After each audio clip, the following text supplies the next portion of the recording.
Good evening, ladies and gentlemen. Would you please give a warm welcome to the hosts of the SWA Happy Hour, Dom and Chris.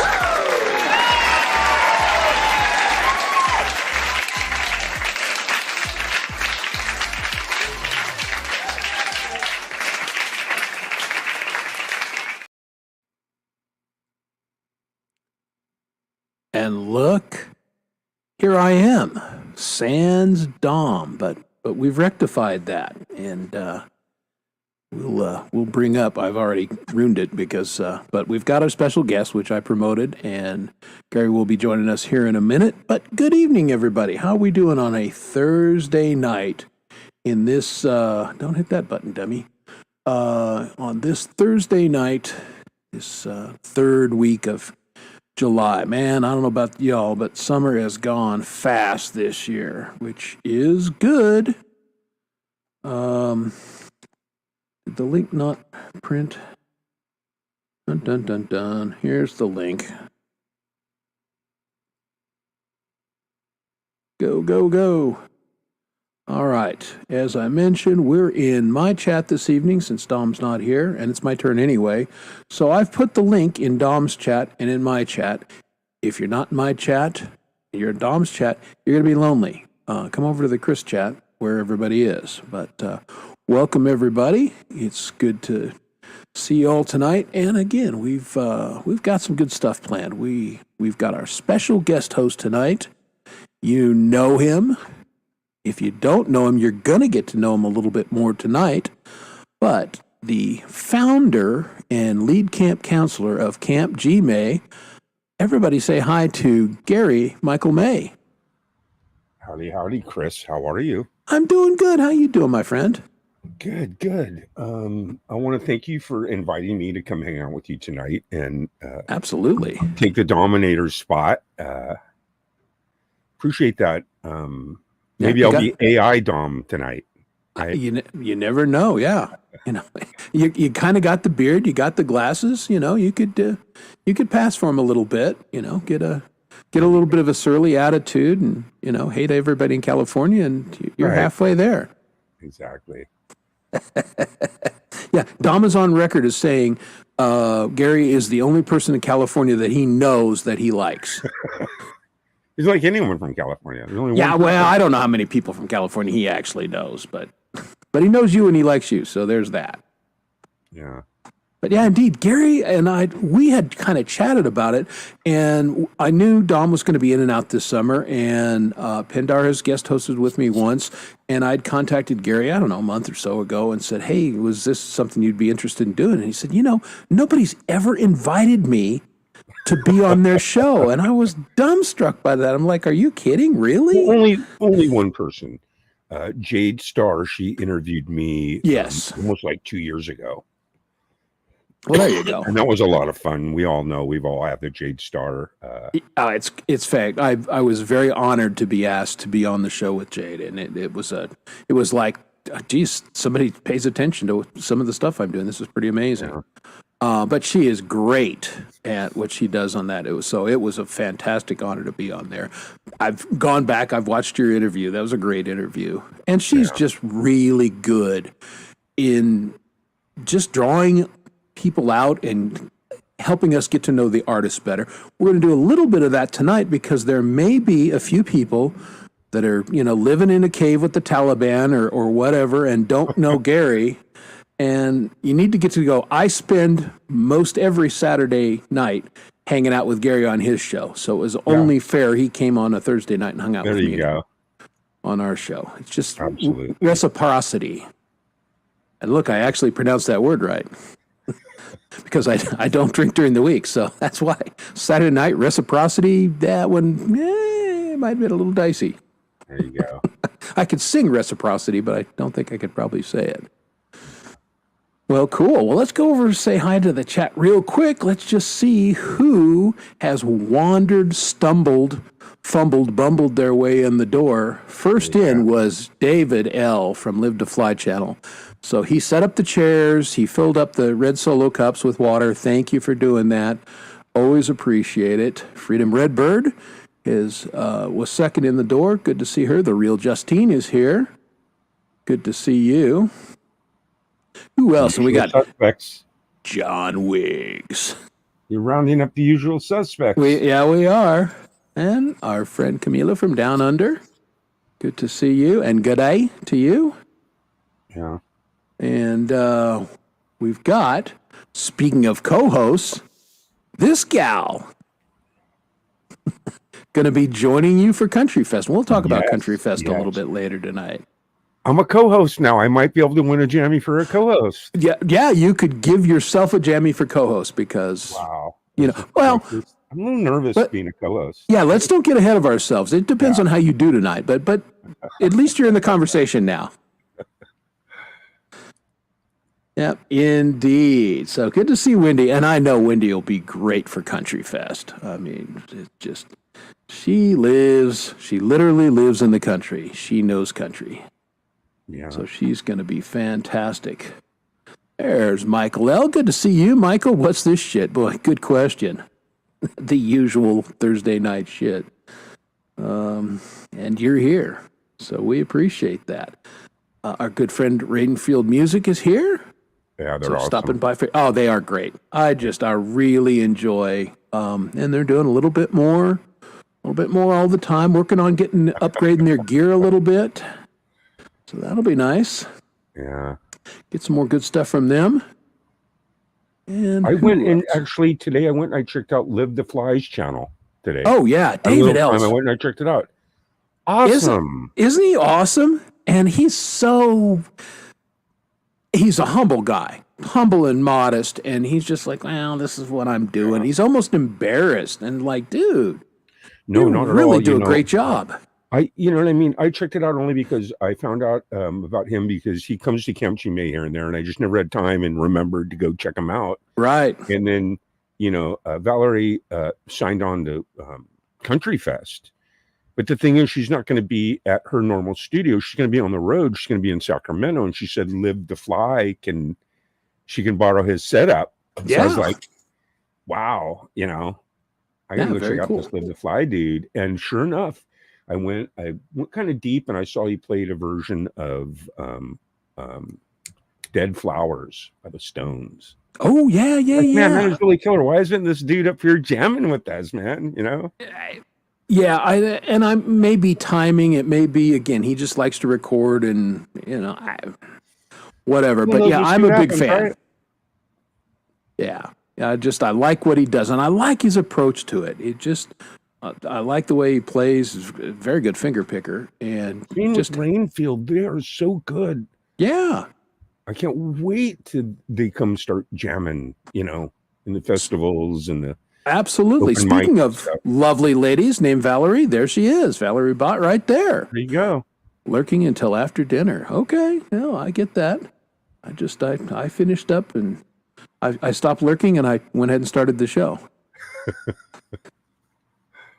Yeah, that's Dom is always ready to rock, and of course I'm usually just finishing up dinner and either washing dishes or sticking my poor wife with it. Like, I'm running late. You got to do the dishes. Sorry. I've watched the Thursday night show a bunch, but truly, what is the Thursday night show all about? Give it to me in a nutshell. Nothing. It's just two dudes, and that everybody who's been with the channel at any length of time knows the genesis of this. Dom and I would just sit around and bullshit.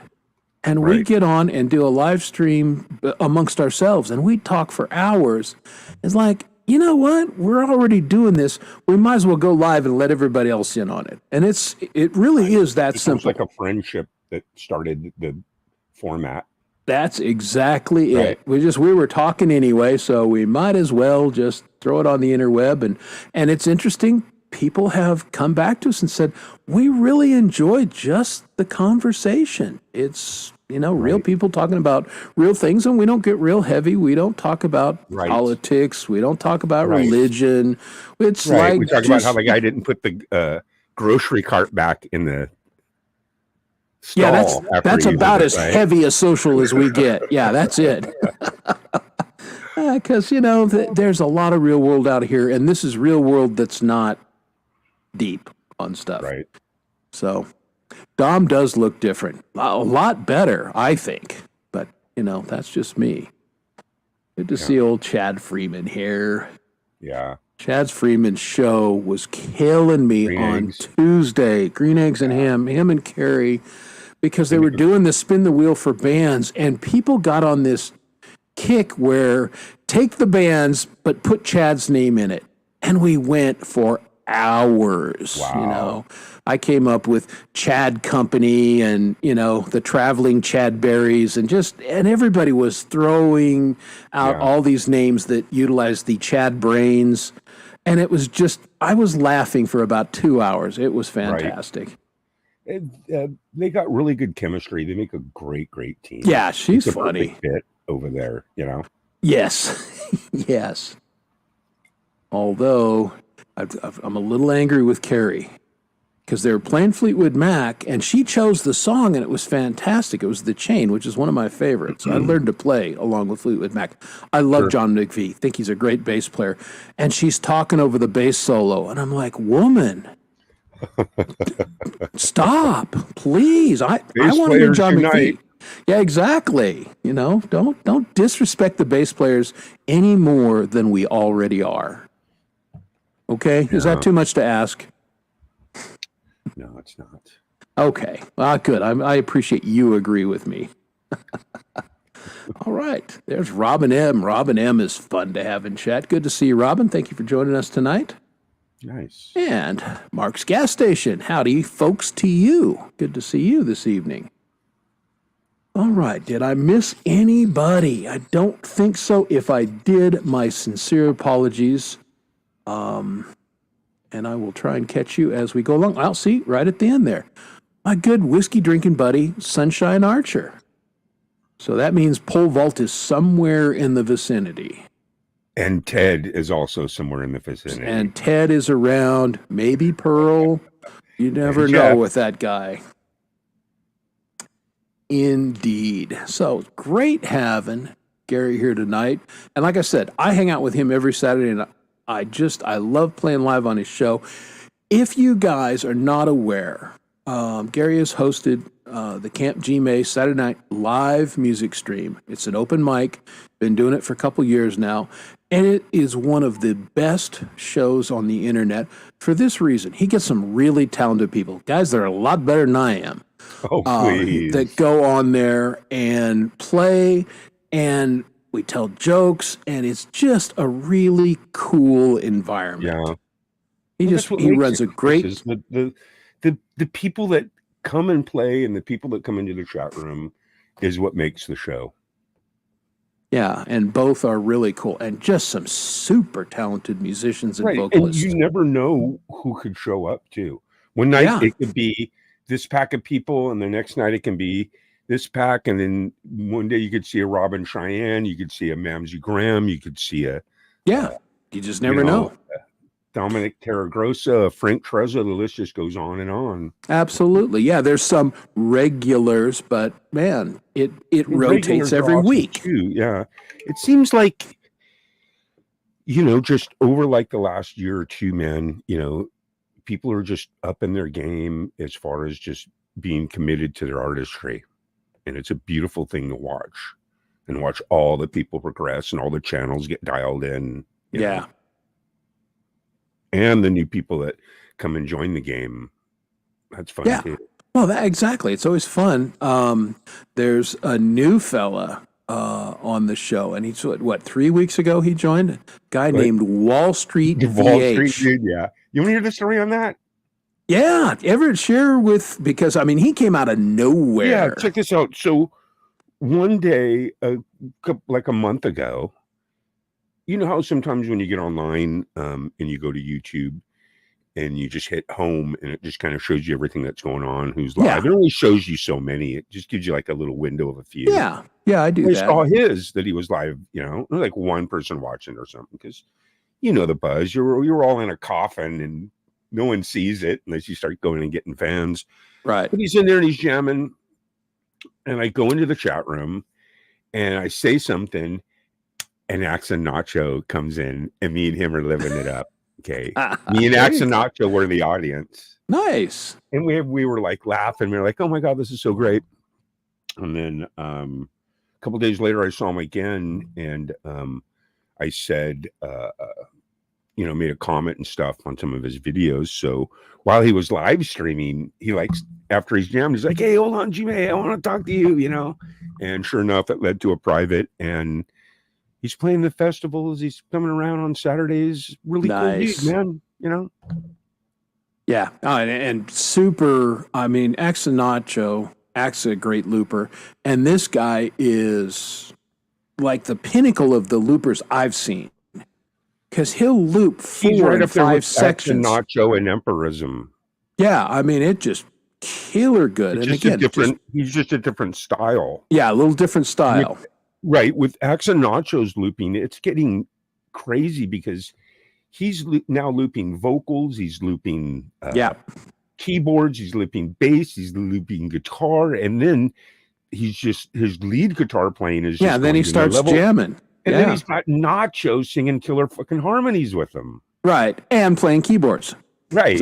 And then his OBS is doing its thing. So yeah. It's entertaining. That guy is an entertainer. I catch his show Mondays and Wednesdays whenever possible. And like last night I was working, but I was hanging on his show until I got tired and went to bed because it's fun. Yeah. It's entertaining. The guy's an entertainer. Absolutely. And that's what it's all about. In answer to your question, Freedom Redbird, no, we're not going to be doing any live singing. Now, we do have some videos, including a premiere that Gary worked on with one of his friends that we'll talk about in about an hour. And you folks, because you're here, will get to see this a full week before anybody else on the planet. So, see? Yes, we're about 2 weeks. We're about 2 weeks away from releasing it on our channel. We played some previews of it here and there, and we're probably going to play it on the Saturday night show. So, but very nice.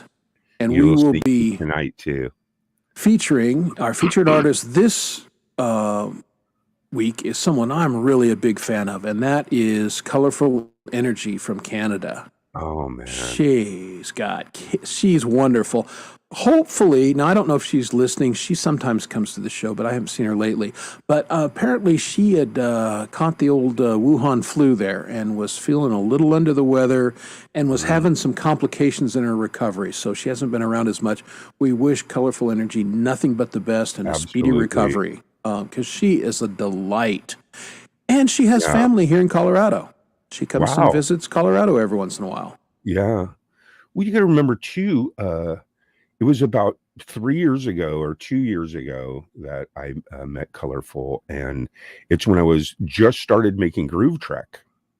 We did three episodes of Groove Trek, and each episode is phenomenal. And when we were doing the first one, somehow someone told me she was a green screener and this and that. We emailed, and then we had a private, and I was like, okay, yeah, well, can you be the computer? Can you do this? Can you do that? Can you say this? Can you say that? I gave her a bunch of lines and stuff. And normally most people get back to you within like a week or two, The next day she Dropboxed me all her stuff. And I was just like, nice. Where did she come from? This is crazy, right?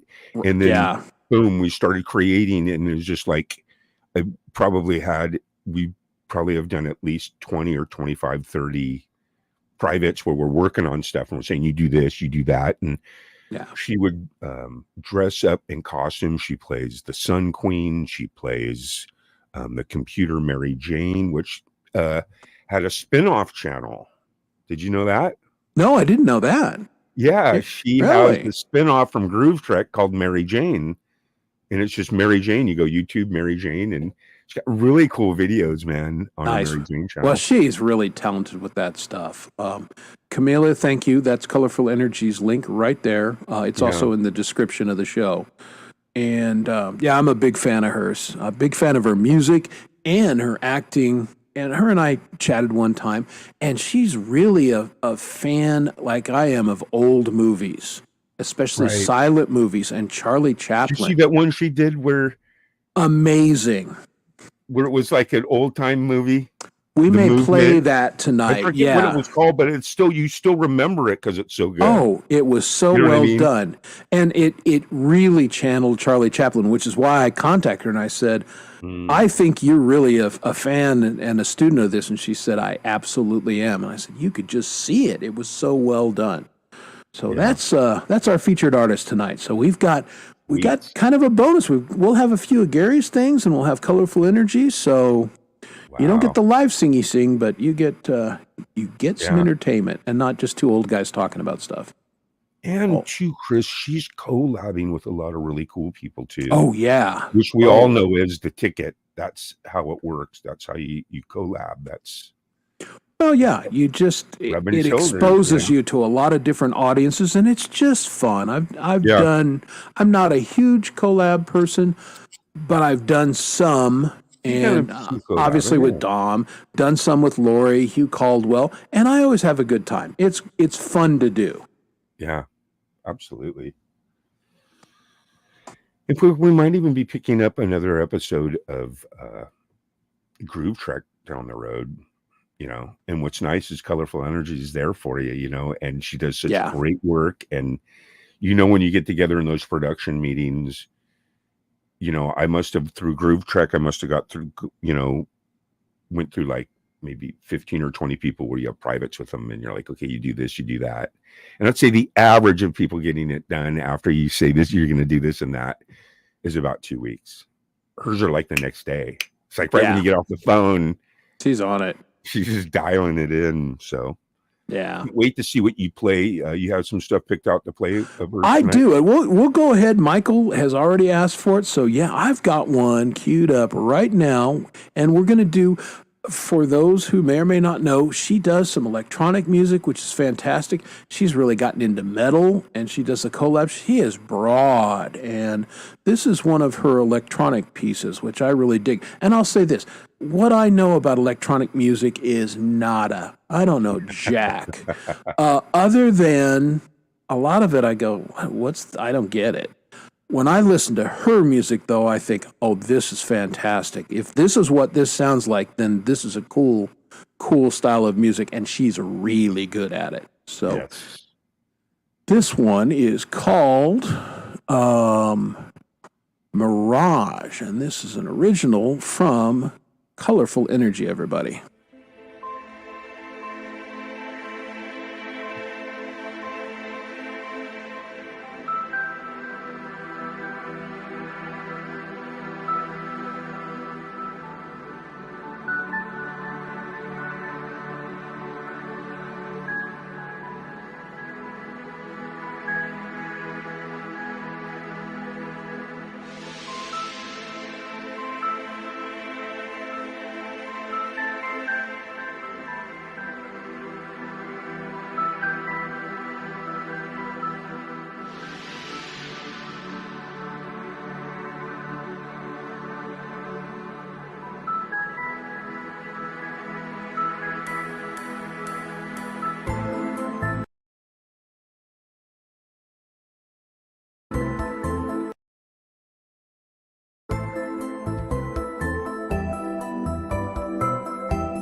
Yeah, that was just, I mean, I dig her stuff bigly. So that was the first one that we're going to play from Colourful Energy, and just a sampling of some of the things that she does. And there's a lot more on the way.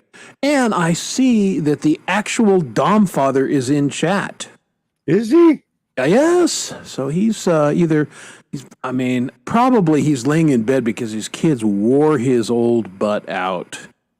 That's my theory. You think so? Or yeah, or he had a little wine with dinner and he's like chilling. But good to see you in chat, Dom. I am going to take your wrench away, but no, I'm kidding. But yeah, she is amazing. Big fan of her, and I have been since the first time I saw her.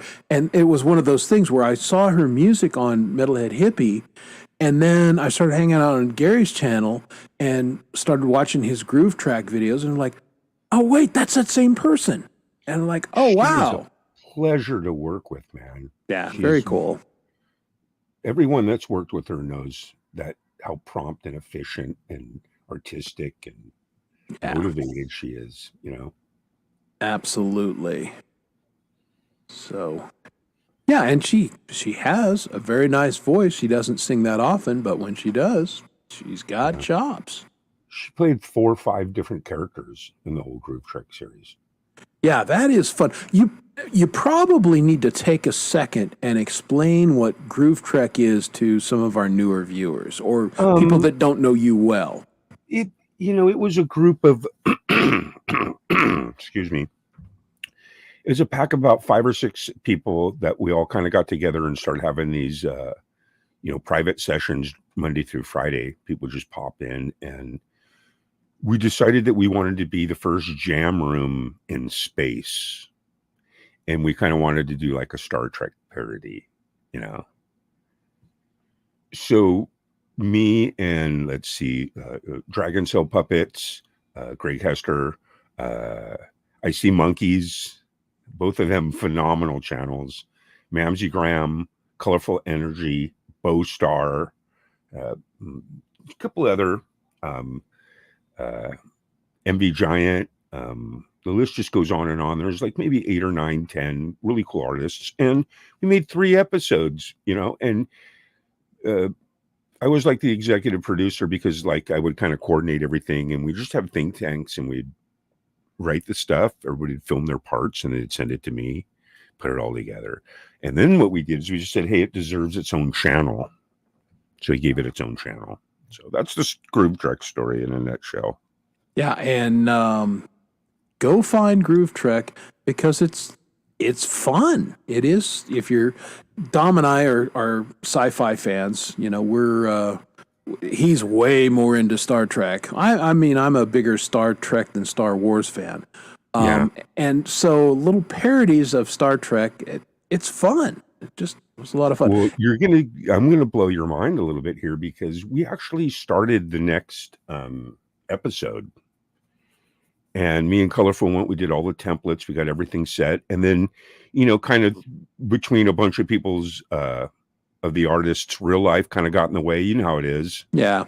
So we just kind of put a hold on stuff for a while. So we might be picking that ball back up. But at the time, I've got all Dom's opening because Dom's going to, you guys were going to be in that 4th episode, remember? Yes, yeah. I filmed half of Dom's stuff already. I have it all. It's amazing to watch the stuff that I filmed with him. He has, I don't even want to give it away. Right. No, I'm looking forward to really, really cool shit filmed already.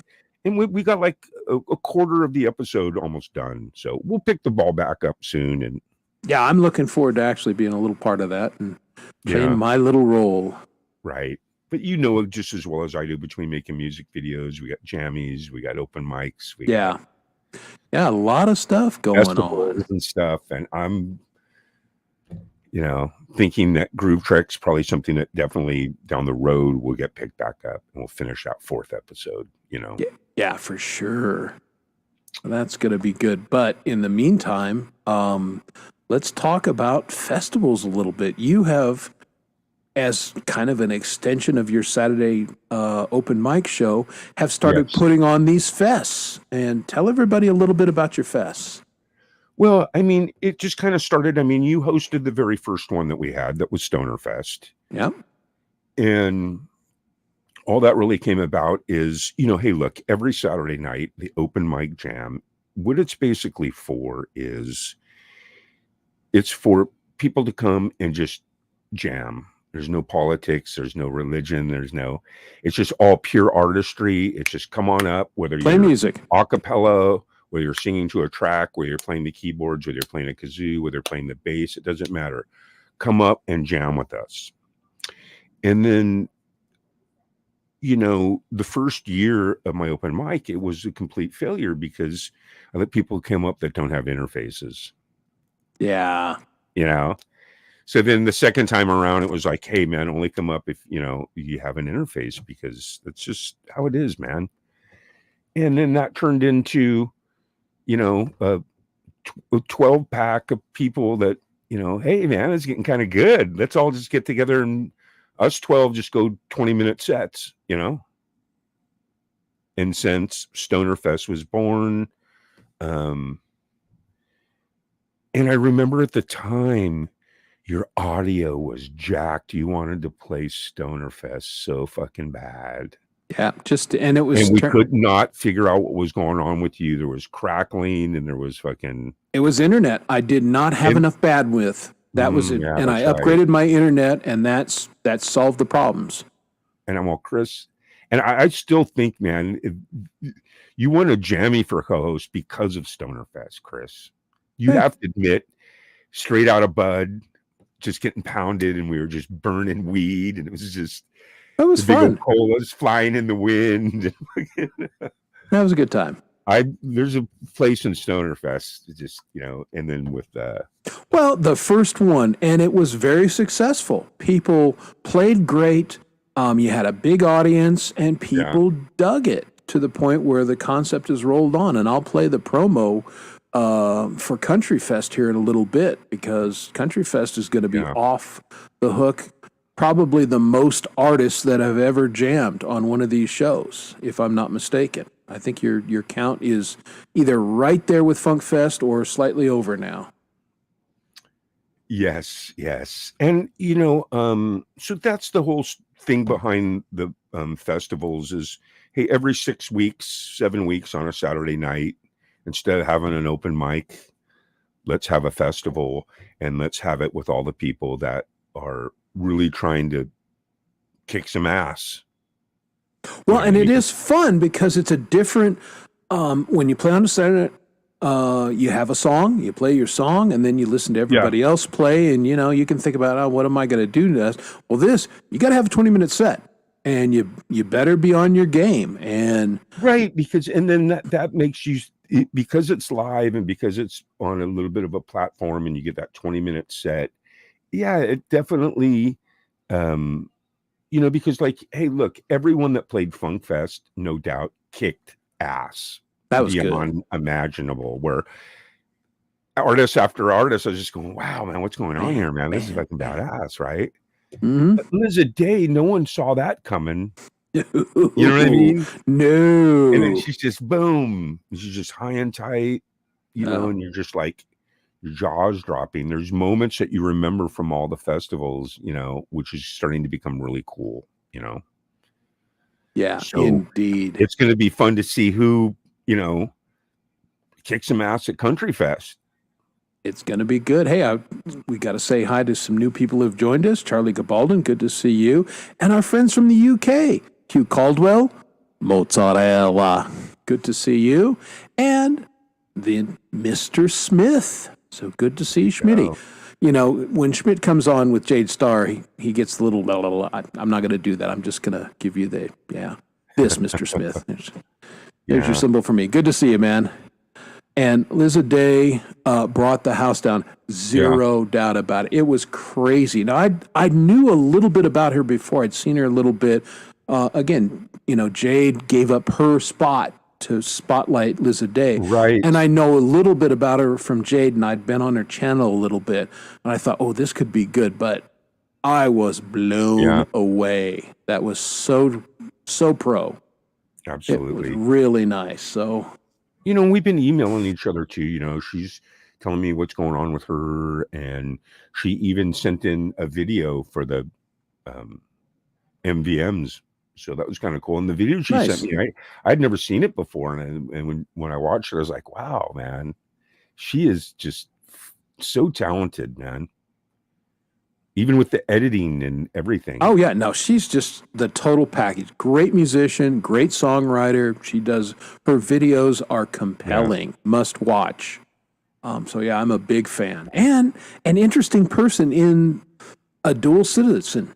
Yes. Citizen of Australia, citizen of the United States. Yeah, And she's on her way to Oregon right now. She's having some family members that are having some health problems. She's trying out there, and while she's out there helping and stuff, she's gonna play a gig or two, because that's where she makes her money, yeah. So I'd love to see her fucking live, man. Oh yeah, so fucking cool, man. Be killer good. Yeah, that would be a good show. But Oregon's not that far from me. I mean, no, it's probably like 8 hours. Well, yeah, it depends on what part of Oregon, obviously. But yeah, you're Northern California, and if it's Southern Oregon, that's not bad. If it's Portland, then it's a pretty good poke, but doable. Oregon used to be my stomping grounds. It's like my backyard. You got the Oregon caves. You ever heard of those? No, honestly. You go in, they're so dark, it can only turn the light off for a little while. They turn the light off, and your mind starts playing tricks on you because it's so dark, and they got to turn the lights back on. Huh. Like that. And these caves go for like ever, Chris. They're called the Oregon Caves, if you ever go there. Very cool. I've spent a lot of time in Oregon, but I've never done the caves. Where are they exactly? It's in the southern, right as you just enter from the south of California. You come in, I forget what town. There's like one or two little towns right there. And they give like tours and stuff. And then Lincoln City on the coast, the kite capital of the world. Okay. And you go there and you buy a kite and you fly it, and there's just a zillion people flying kites of all different kinds, So there you go. If somebody says go fly a kite, go to Oregon, Lincoln City. And there you go. See, you learned things on this show, folks. Yeah. I mean, a lot of it's stupid stuff that you didn't want to know, but this is actual good stuff that we're learning from Gary. Where to fly a kite. There you go. To Oregon. Indeed. Too good. Well, interesting to see. Sunshine's been practicing up, and and I love that she's like, I'm not ready for a fest yet, but it's a goal. That's fantastic. I love it. I do too. When I first started playing live, and of course Dom was doing it, and I'm like, well, I want to be one of the cool kids. But starting out was, it's a different animal, and it took me a while to kind of decide how to do it and how to approach it. And but now I totally love it. I couldn't, man, my Saturday nights sucks if I don't go on the show and play, for at least a little while. And that's what it's all about. That's how it was created, because you all know I edit so much that I was just like, hey man, on Saturday nights, man, just want to jam. Yeah. Period. Just want to screw around. And have fun, whether it's an original, whether it's a cover. And I want my friends to come up and jam with me, just like the 70s, like if you'd come sit in my front room with an acoustic and we jam. Yeah. Remember that? Yeah, That was so fun, just front room acoustic jamming. Yeah, that's what, when I was in college, somebody would bring a guitar and we'd just sit around and just play a little bit. Yeah. And it's just a very cool internet recreation. It's funny how the world has gotten more separated in some ways, but the internet has both divided us and brought us together all at the same time. And, I've found this amazing whole new community. And, one of my best friends in the world is Dom Torregrossa, whom I didn't know 3 years ago. But nice. We started hanging out on the internet. And you guys did the whole Songwriters Anonymous thing? Yep. You're still doing it, but I'm just saying that kind of evolved into that, the friendship. Yeah. Yeah, it was something that he kind of wanted to do. He was very interested in songwriting, and I just joined the group Honestly, just to play bass with people and just give little insights. Yeah, I fancy myself a little bit of a producer in that I can hear things, sure. and I would give people advice and say, hey, this song could use blah blah blah, and after a while, Tom said, well, why aren't you writing songs? I was like, Were you guys going live and doing that, or were they just workshops? no, just kind of workshops. Yeah, we didn't even go live. It was just on Facebook, and it Yeah, that's still the same is. thing I used. The first year I had StreamYard, all I used it for was to create with people. Yeah. You know what I mean? I must have had at least 100 different people throughout my first year come in and create with. So you guys were just creating, and then you also had what, like Mike Molino and Mike Molino is a part of the group. Nea, and you guys would all like Nea, yep. collab Papa Tom together. Carrer. I mean, and these people are all still in the group. Sure. And yeah, we kick stuff back and forth. We would play on one another's tracks. And we would occasionally do a live stream where we just sat around and talked with one another. Nice. So we weren't workshopping music per se during that time. Yeah. And, again, evolved into just a really nice little community for us and got me kind of into songwriting. I'd written stuff years and years ago, of which it was all utter garbage. Thank God none of those tapes still exist, because I would be But mortified. The audio was garbage. The audio wasn't great, and the songs were terrible. They were just, What? Because they just weren't structured. I mean, Yeah, three just- chords sometimes good enough. I would. I'm glad they don't exist, because I would be embarrassed, because Right. now I do some things that are pretty decent, but Sure. none of that stuff was. But learned how to record. That was and spent some time in a studio, and then we had Analog. a little Tascam. Remember those, the 4-track, and we had one of those. Yeah, the Tascam, boom, boom, really, really like quarter-inch. Yeah, it was Yeah, we I had had one that, of and those. then we had one of the little cassette ones that was the 4-track, and just it was fantastic because we learned how to do things. That's that Tascam, that 4-track is what the Beatles made a lot of their stuff in the early 60s. Oh yeah, Recorded on a 4-track Tascam, and then they would just make like a rhythm track and then bump it down to 1 track so they could make more than 4 tracks. yeah. It was. I had one actually. Stuff was primitive, man. That's funny because I have a song called Juice Ball, and that's how I wrote it, using one of those like back in 87. And what I did is I went to had a killer stereo system, and I would crank the script. There was this like college station that played just all kinds of weird stuff, right? And I Yeah, sampled some music off that and recorded it on my Tascam, where it was just music. Then I went back and sang to it. yeah. So you could do things like that, and man, we're tickling the nostalgia buttons, because Smith has them, Hugh Caldwell has them, Robin had them. I mean, a lot of us worked with those back in the day, and they were a great And then little the big deal. bump up at that point was the cassette ones, right? Where you put Yeah. the cassette in, it has a thing that's kind of big, and you can. Yeah, and you had 3 channels and then kind of an auxiliary, but you could do 4-track recording. You could bounce it down, so it gave you the power to do song demos and just kind of work this stuff out. And then Yeah. we actually paid. We went to an 8-track studio. Whoa, right? Right. Wow. And I mean, we were a 3-piece band, and only 2 of us sang, so 8 tracks was total overkill. But we did it. Yeah. Yeah, My too first good. experience with recording is when I was 13 or 14. It was like 1976, 75, Yeah. And me and my, school buddies all got together, and it was, we liked the Stones, and it was like 2 guitar players, singer, bass player, drummer, a classic 5-pack, Yeah. and we would take a boom box and we would jam like 6 songs in a row, and then flip the tape over and jam 6 songs in a row. And then we'd take that tape and we'd make it like that was our album, and you write the name of the album on it, the name of the songs. And then we had like back in the day, you'd have that cassette carrier that has all your cassettes in it. Oh yeah. Like I said, this is like late 70s. And think I had like 42 albums or something, in cassette, but you listen to it and you sound like chipmunks, Yeah.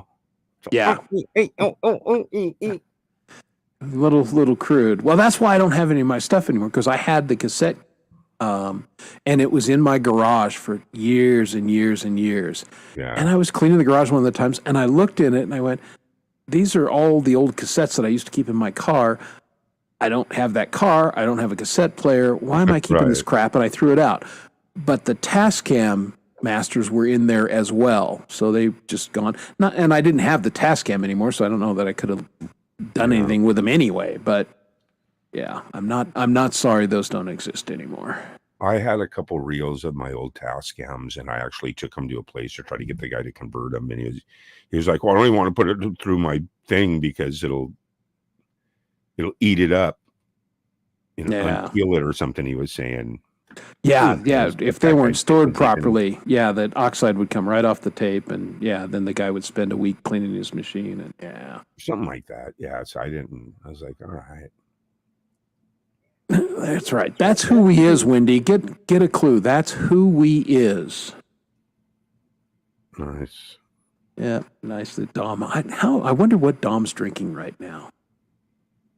What do you think? What are our bets, chat? I don't know. For me personally, I don't drink much beer, but when I do drink beer, I need like, Beck's, Heineken.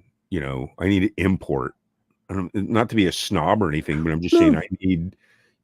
I can't do the Budweiser or Coors or that whole Keystone. You see everybody drink a 12 or a Keystone. You're like, fuck, what the fuck's this? What are we doing? Yeah. No, right. Yeah, I am not. I'm just not much of a beer drinker. I keep a little bit around because I cook with it occasionally, but I just not a beer guy. I am seriously more just of a whiskey guy. Yeah. Because all you need is every once in a while is just one shot. Yeah. 2 shots, you're good to go, man. Yeah, you're in a happy place, and you can taste all the grain, you can taste the age. It's a little time capsule in a bottle, and I enjoy that. Yeah. And for medical purposes too, because in certain just ailments, because back in the 1800s, dude, whiskey was like gold. That was medicine. Absolutely. It was gold, man. You needed it. See, Robin knows. Water for life. That's whiskey. That's what the Irish name, water of life. And I believe it. I drink coffee, I drink water, I drink whiskey. I don't drink anything else. I don't drink soda pop. That's poison. I don't drink soda either. No. I only drink spring water. I don't drink any of that other distilled, filtered, all that bullshit. It's all tap water with chemicals. Yeah. Sometimes I feel like telling the people, and you see them like grabbing a case of water, it's just like drinking water, Yeah. Like, hey, man, kind of might want to look at the label. Yeah. There's a big difference between a label that just says spring water and a label that says a bunch of chemicals on it, There you go. So Dom is not getting liquored up with the kids in the next bed, which that's just good parenting, Dom. You can drink when you get home tomorrow. There, I just saw Lord Spike Protein. Yeah, there he is, Lord Spike. Good to see you. Welcome to the show. Fentanyl is the new whiskey. I hope that's not right. I don't even get the fentanyl thing. I mean, no offense or anything, but I just miss that boat. I stopped doing hard drugs like in the late 80s. Yeah. I mean, I haven't done any nothing since the late 80s. So this ecstasy and all this other shit and this fentanyl and all this new shit that comes along. I don't know. I got no clue what the fuck that shit is. And I should probably be happy because I see what it does to people. You see the videos, right? Philadelphia Street. Oh, I mean, they look like zombies. It's scary. Yeah, we know it was a joke, Lord Spike, but that's why we took it very seriously, because that helps sell the joke. Yeah, I just was never a drug guy. Not, I drink a little bit, and when I was younger, I drank a little bit more, but I'm just not just not my thing. Oh, well, again, that sucks. And I'm really sorry, Wendy. That is, Yeah.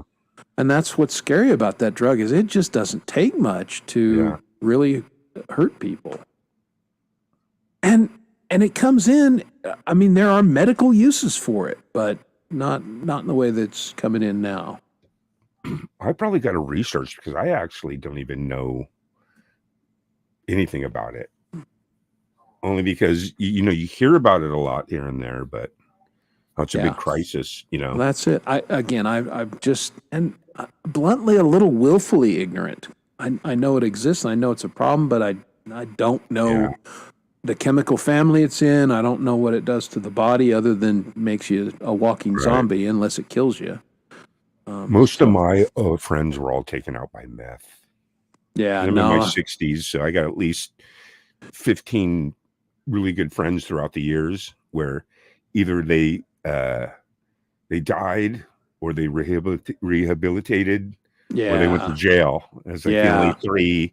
That meth is crazy, crazy monkey, man.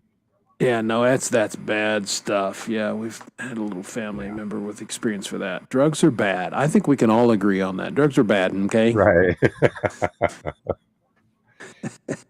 Exactly. Yeah, I mean, a little paint huffing has never killed that many people, so that's fine, Don. Clowny says magic markers. Oh, yeah, those are a trip. Yeah. Those magic markers. I can't. That's my condolences, do Wendy. drugs too. I wouldn't do inhalants. This is bizarre to me. Yeah, I don't get that. My condolences, Wendy. I just think anything that occurs. I can't remember, Chris. I've been smoking hemp for half of a century. Okay. And that's pretty much it, man. It's totally vanilla, but I like things that are tried and true, things that have been on the planet for a long time. Like I don't take any Advil, Tylenol, any of that stuff. I take aspirin, Yeah. I drink whiskey if I get a toothache instead of take a pain pill. And then you go to the dentist, you know what I mean? Like the old school stuff, Well, that's my cough medicine: honey, hot tea, and a shot of whiskey. There you go. And then I don't cough, and I feel good about it. Absolutely. Yeah. It goes on and on too. Like I do not use hand sanitizer at all. No, it's all the chemicals. I use 70% or more rubbing alcohol. Boom! They've been using that stuff. World War II, splash that on you. Just kills germs, but it's tried and true. It's been around. I just wash my hands frequently. Yeah, well, that too, but you know what I mean. Yeah. I try to avoid stuff like that, and then I try to avoid red dye. They got red dye number 7, red dye number 4, red dye number 3. There's a bunch of them. It's in food. It's in shampoo. It's in. I don't know if you do the red dye thing. I think I pretty much avoid it. I can't think of anything that I use that has any red dye in it that I'm aware of. And I do read labels because, again, your body is your temple, and if you don't take care of the temple, it gets condemned. Absolutely. And genetics plays a big part in it too. Yes. Because people that have extraordinary genes along with your body as your temple is 99, I'm very fortunate in that respect. Yeah, my genetics on both sides of the family are pretty darn good. I mean, okay, I'm 62. Look at this hair. Right. My dad is 85, and he still has most of his hair. He's just a little thin right here. There you go. And my mother could star, she's 83, she could star in a Breck commercial tomorrow. Because her hair, yeah. So genetics are good. And, some people don't win the genetic lottery, and they do everything right and take care of themselves. And so, like Prince. You never know. He was 50 or something when he died, didn't he? Yeah, he's a young guy. He laid in he took such good at everything organic, laying in sun baths, and you just don't know genetically when, Yeah. well, because what they say, Chris, I think is, let me see, yeah, most of 80% of your genetic makeup comes from your mom's mom and dad and your dad's mom and dad.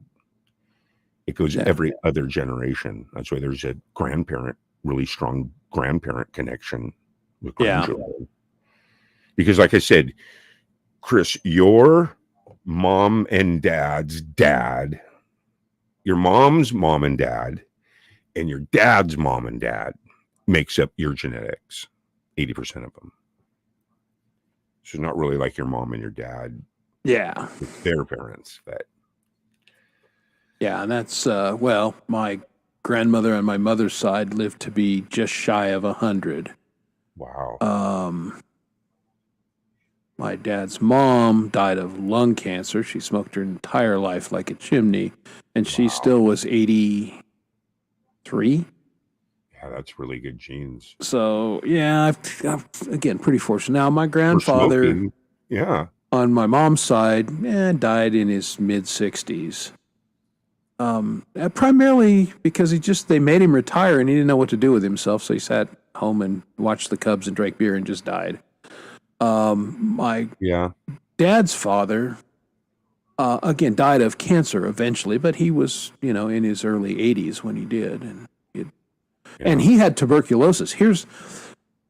They used to send people to Denver who had tuberculosis because of the dry climate, the altitude and everything. That was the best treatment at that time. Now, of course, the air in Denver now, damn, it's as bad as LA, if not a little worse some days. But back in the day, that's what they did. So my grandfather came to Denver in 1940. I think it was right after the war. I think it was 46. And lived here basically his entire life until he lived in Arizona, actually, his last 2 years of his life. But, Yeah. Here's a guy who had TB and, lived to be 82. Pretty hit town in 46. Yeah. Yeah, exactly. And exactly. It's natural and it's what? Yeah.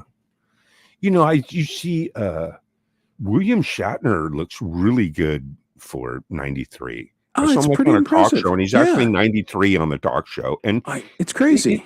He seemed pretty just like alert and coherent, and he was joking. And yeah, absolutely. then the Dick Van Dyke, you seen that? Yeah, Dick Van Dyke is amazing. This guy's been going and going. His wife's like 50. He's like 99. Good for you, Dick. Yeah, indeed. Well, let's share a little bit. Again, Gary is a musician. Gary's been a musician for a very long time. He's a music producer, a video producer, and has a lot of cool musician friends in the Bay Area. One of them is a musician. Her name is April Daum. She's appeared on the program with Gary a number of times, and you guys work together on both music and videos. Why don't you tell everybody a little bit about this particular video? April just put out a new album called I forget the name of the album, but one of the singles on it is A Stronger Person. And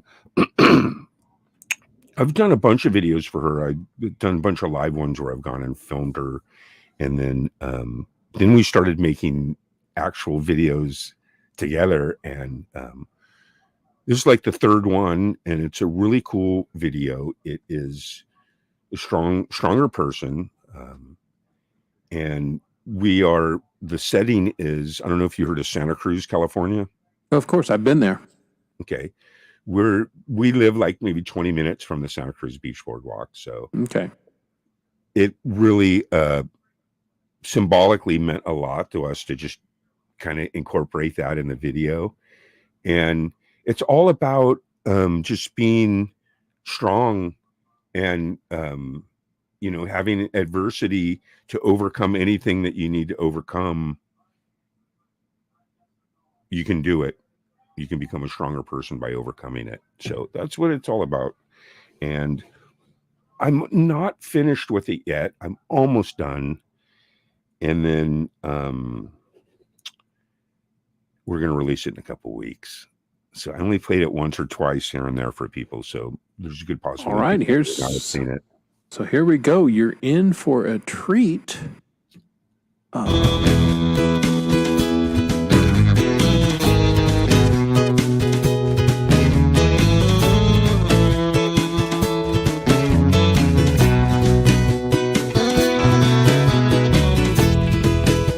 You told me I was selfish. Guess you don't really know me. After all this time, took me to heaven and to hell. This isn't your first pony ride. You took away my breath, every last shred, the breath of life in my body and my mind.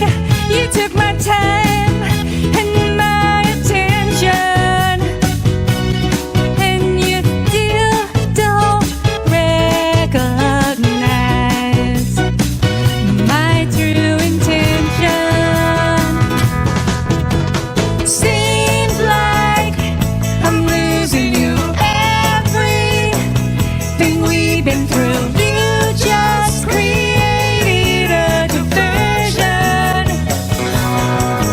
If you don't want me to stay, I will walk away. I will walk away. A stronger person. I was minding my own business when I was swept away. There's nothing left to say in my defense. Your judgment rests written on the heavy stone inside this chest, renders me helpless. Every gift I gave, every song I sang, every sleepless night, every tear I cried, for you I changed my life direction, and you still don't recognize my true intention. Seems like I'm losing you.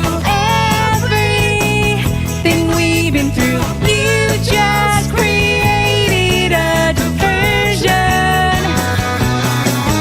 If you don't want me around, I will hit the ground. I will hit the ground. A stronger person. It's gonna be alright. I'm gonna be okay. I'm gonna walk this life in a better way. It's gonna take some time, but I know that now I'm getting stronger every day.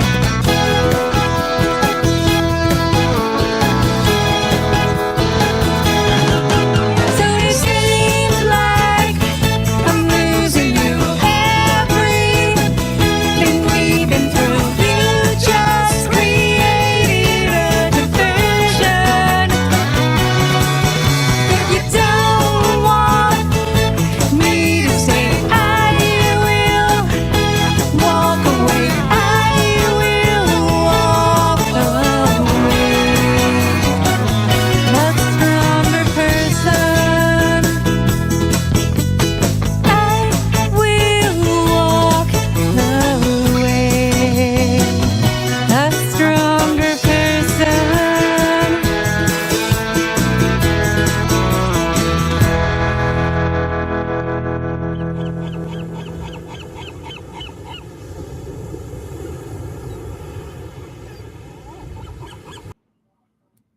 Very nice.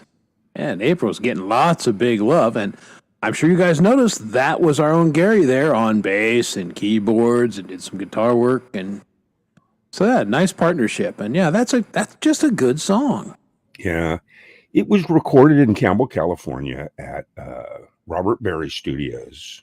Robert Berry actually produced her last album, which is really Okay. cool. He's known in the industry. He was in bands like Emerson, Lake and Palmer, Hush, Ambrosia.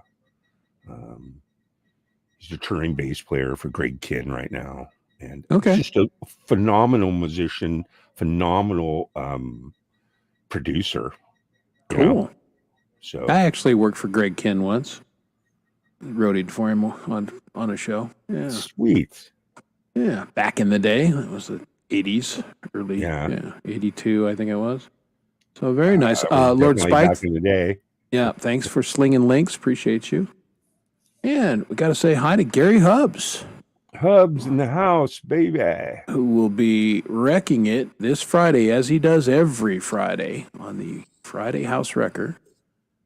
Good show. I like hanging out there. And, you know, when you did Metal Fest, which I wasn't able to do, Hubs was killer. Metal Fest was great. And Hubs Dude, and tore then, it up. He goes back and adds extra camera angles, which is just phenomenal. Yeah. And then I like what he's doing. He doesn't just give you all four of a set at one pop. He chopped them into 4 different songs and he premieres them one at a time, and they're all gold. Yeah. Nice. Got Good 4 songs. big chunks of gold, you know? Yeah. Hey, I probably listen to Shallow Grave once a week. I dig that song. Yeah. Yeah. Taught I myself love- to I mean- play it, played it live once, hacked it. Apologize, Gary, but I really do like the song.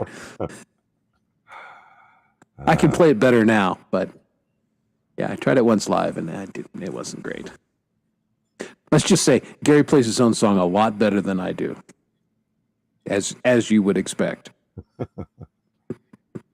I can't wait to see a St. John Wiggs Gypsy Woman.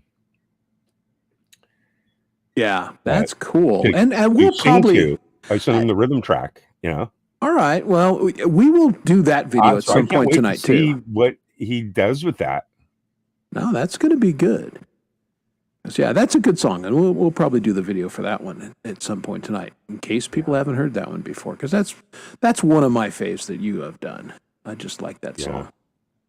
Hey, there he is, Michael Songs. I saw Maria lurking in the chat earlier, so I figured Michael had to be somewhere in the universe because they go together like peas and carrots. Yeah. So, hey, Michael, we're going to be playing some videos Saturday night. I'm going to send you a link if you and Maria want to come up on the panel while we play the videos. And also, I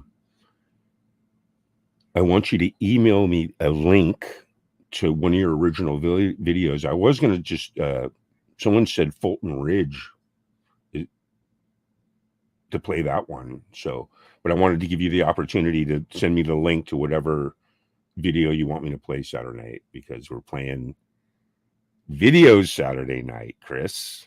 Yeah, hey, Michael, you getting that? They're playing videos over there. I mean, Michael may not understand how this show works. This show is... No, I meant Michael Songs. Yeah, no, this Michael. Yeah, he needs to understand how this show works. We play a couple videos, that's it. We are not a music show. We are a hang out and chat about things show. But this next Saturday on Gary's channel, all videos all the time. And look, bro, Well, it's every year at the Jammies. At the end of the year at Camp G-May, we give away an award. Yeah. And it's usually voted on by the people. What's just a really kick-ass music video? Who made it? And so that's what we do every year, man. So leading up to that, we ask people to send us in a video. Now, there's 2 requirements. It has to be an original, and it has to be where you released it this year. And it's got to be a music video masterpiece. so there you go. And you can win a jammy. So send them in. Yeah, do it. Do it. Give yourself the chance to be a winner. And again, if you don't promote yourself a little bit, who's going to see you? Who's going to listen to your stuff? And, this is, I'm the worst guy probably ever to be saying that because I stink at self-promotion. Dom stinks at self-promotion. It's just not something we do much of. But, we do enjoy it when people listen to our stuff. So give yourself the opportunity, folks, because if it's good, Gary might go, you know what, jammy. And I am a proud jammy recipient for my yakking ability. Yeah. Well, we've got some really cool videos to play Saturday night, Chris. The list Good is deal. growing. In fact, you have one in there. Beautiful do. Scars is in there. Yeah, I did send that in. Now, how many videos? You only did about 2 or 3 videos this year, huh?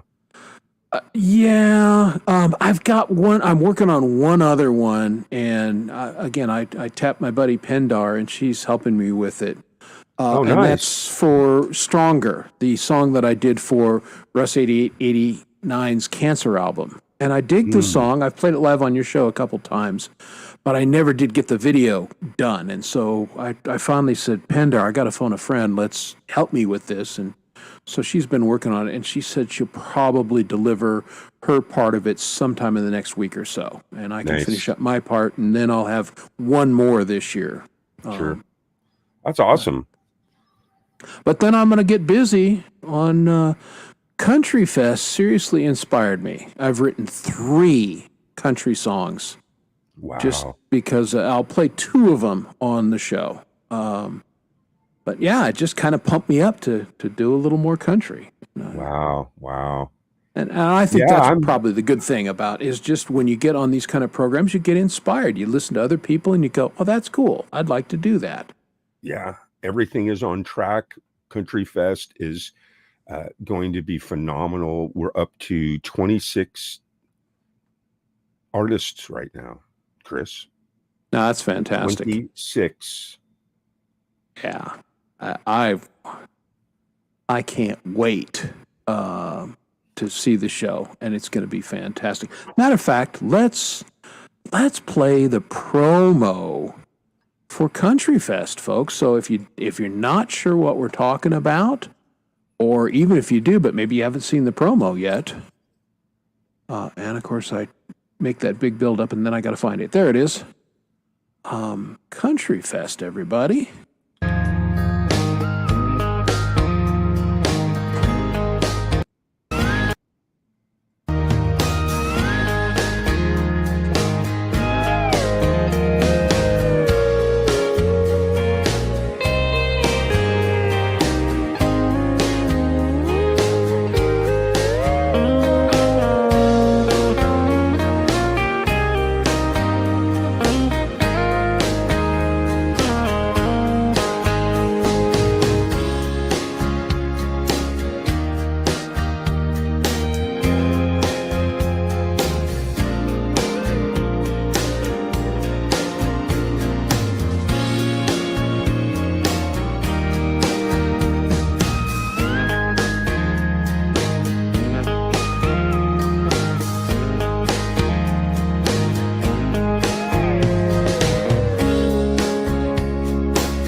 That's just fantastic. Did you guys see all the great artists that are playing on that show, folks?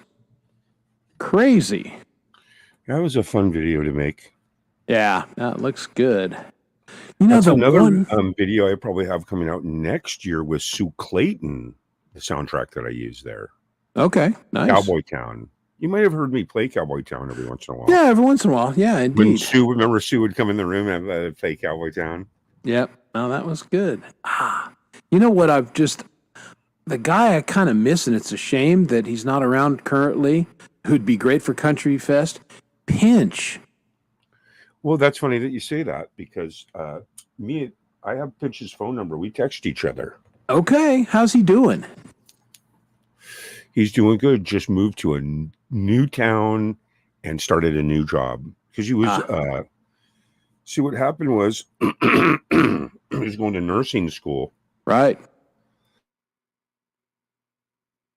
He's going to nursing school, and you know just as well as anybody, man, you got to give yourself to it. It's Oh, yeah. you don't it's have hard. time for your artistry. You know what I mean? You need Right. to put food on the table. And you got to pass all your tests and stuff. So every waking breath goes to that. And then Yeah. now he's working. So you know how it Yeah. goes. Yeah, and they run nurses into the ground. So, but yeah, next time you talk to him, give him my best, Because please. I actually had him slotted. In fact, I got to go in there and I got to take him out. He's a good dude. Day. His new name is Elias Redjet. And that's why I asked, because I'm looking at the pictures saying, well, I think that's Pinch. So that's why I brought it up. Yes. Okay. See? He just said he had a stalker. He had to change his name. That's what he told me. Interesting. He's just working hard and moving to Yeah. new place, new job, and Yeah. What are you it's going to just do? so hard to go, hey, can I have Saturday off? You know? Oh, yeah. Yeah, I want to play guitar. Oh, sure. Right on the GMA festival. Yeah, exactly. Hey, The good everybody news say- is, Chris, that dudes like Pinch will get back on the comeback trail. Oh, That's yeah. what's so fun is who finds that dusty trail back, to the tribes. Yeah, and we all go through little periods where, you can't do it for whatever reason.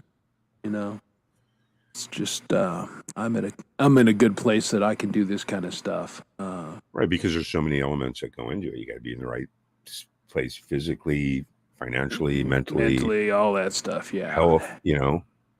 Have some free time. Have a supportive partner. My wife is like, "Oh, hey, Saturday Night Live, see ya. I'm gonna go watch true crime, and you could go play with your music friends." Yeah, I don't watch much TV at all. There's usually when I watch stuff, it's to try to get a little insight on camera angles, and because the way that Netflix and these other people on demand and all these other I forget the name, there's a couple other ones, they don't use that really expensive, big, overblown cameras and equipment. These are guys with just like killer handhelds and shit. Right. And so I watched it for that. And, shows like Cobra Kai. You ever watch that? No, here's how much TV I watch. My wife wanted to watch TV downstairs with her sister a couple weeks ago, and she said, "Where's the remote?" And I hadn't watched TV in like 3 weeks or 4 weeks, and I'm like, I have no idea. So I had to search around for 3 hours or till we figured out what happened to the remote. Yeah, it's just the techniques that they use. It's a half-hour show, and it's actually only 19 minutes of the show. Yeah. And it's sprinkled with, 5 different storylines. So it's always constantly changing. So learned a lot from that, film-wise, but some of the shows I do watch, I like the show Naked and Afraid. You ever watch that? I've seen it. It's one of those shows that I've seen, and I went, "Man, okay, interesting concept." I think I watched most of the first season, and then I kind of lost interest. Yeah, I mean, it's more like, for me, it's like, at first I thought it was like, rigged or something, but then when you watch it, you're like, hey man, this is like really real. They're dropping these people off, right? And the whole part of it is you look at them, you're like, you're not going to get past day 2. You know? Yeah, exactly. You know, And it then, gets you know, pretty the people real. that surprise you and the people that don't and the people that innovate and Yeah. stuff that they have to do. So I think more just the reality of that type of show is what I like, you know? Yeah, when I do watch TV, and again, it's fairly rare, I watch Moonshiners, which is a total, I mean, it's reality TV that there's no reality to it at all. But I enjoy the show because there's a lot of history on it, and I'm a history buff. And Mhm. the history of distilling alcohol in this country especially fascinates me. So Sweet. I watch that show when it's on. Yeah. And then they have kind of a spin-off show, Master Distiller, and they bring in, you know, legal distillers and, you know, outlaw moonshiners and have them compete on this program and say, here's a sack of whatever. Hey, make some booze. It's Right. kind of fascinating to watch these people, you know, and I do watch cooking shows and cooking challenge shows because I'm into that. But that's Yeah. about all I watch. And I probably haven't turned on Food Network in probably 3 months now. Yeah. I sometimes wonder why the Well, hell you I know, pay so much for cable. I really do, because I don't. Yeah. Well, like I said, I spend probably only a couple hours a week. I'm pretty balanced in the Yeah. things that I do. You know what I mean? I got my couple little handful of shows that I like, you know, Yeah. social activities, live streaming, making videos. For me, it's just more of like, you know, you got 8 hours of sleep, you got 8 hours to work, right? Well, that still leaves 8 hours. So when you're creating and you really put yourself into something for 8 hours, that's a lot of hours. Yeah. So it's just a Absolutely. matter of being passionate. So during that 8 hours, it's like either I'm recording a song or I'm going to the park with my acoustic and just vibing on a song, or I'm practicing my keyboards, or I'm editing for San Francisco Bay Area live music. I mean, there's all these different kettles, and you just do them all every day, and it only takes 8 or 10 hours. Yeah. Exactly. Only. Yeah. Now, So see, it's just a Wendy matter of knows. what you want to work on that day, you know? Yeah. Popcorn Sutton was a real moonshiner. And the guys on the show really were moonshiners back in the day and worked with him, but everybody on the show is. Some of the early ones. Yeah. The early ones were really, really good. Yeah, and they are. And these guys are actually all legal moonshiners now, but their background, they were all. Yeah. You know, and then they'd go meet a guy and sell like a bunch out of their trunk and shit. Yeah, In the beginning, out of moonshiners. plastic jugs, yeah. Right. Yep, Tom and indeed. John need to make the sale in order to feed their children, right? Remember that?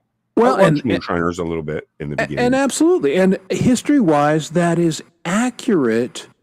One of the best ways to preserve grain so that, you know, vermin don't eat it and everything, bake it into bread or make it into alcohol. And that's what those people did in Appalachia, especially. That's how they fed their families, is by making liquor and selling it. Yeah, it was always interesting that George Washington, the, you know, father of our country, was a big distiller, made basically a cherry liquor. And then to pay for the Revolutionary War, they had to tax alcohol. And of course, then he had to go and fight the Whiskey Rebellion and put that down when he himself was a whiskey maker. So, you know, America has always. You write a lot of songs about whiskey too, so you should know. Right? I'm a little bit into it. Again, it's just, what can I say? Yeah, if my song this is Domfather, hey, boot this Domfather, kick him out of the chat. Yeah, is he being in trouble? Yeah, one of the mods maybe get rid of that guy.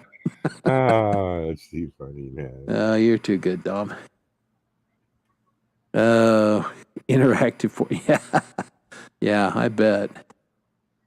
I'd still want to play my guitar. What can I tell you?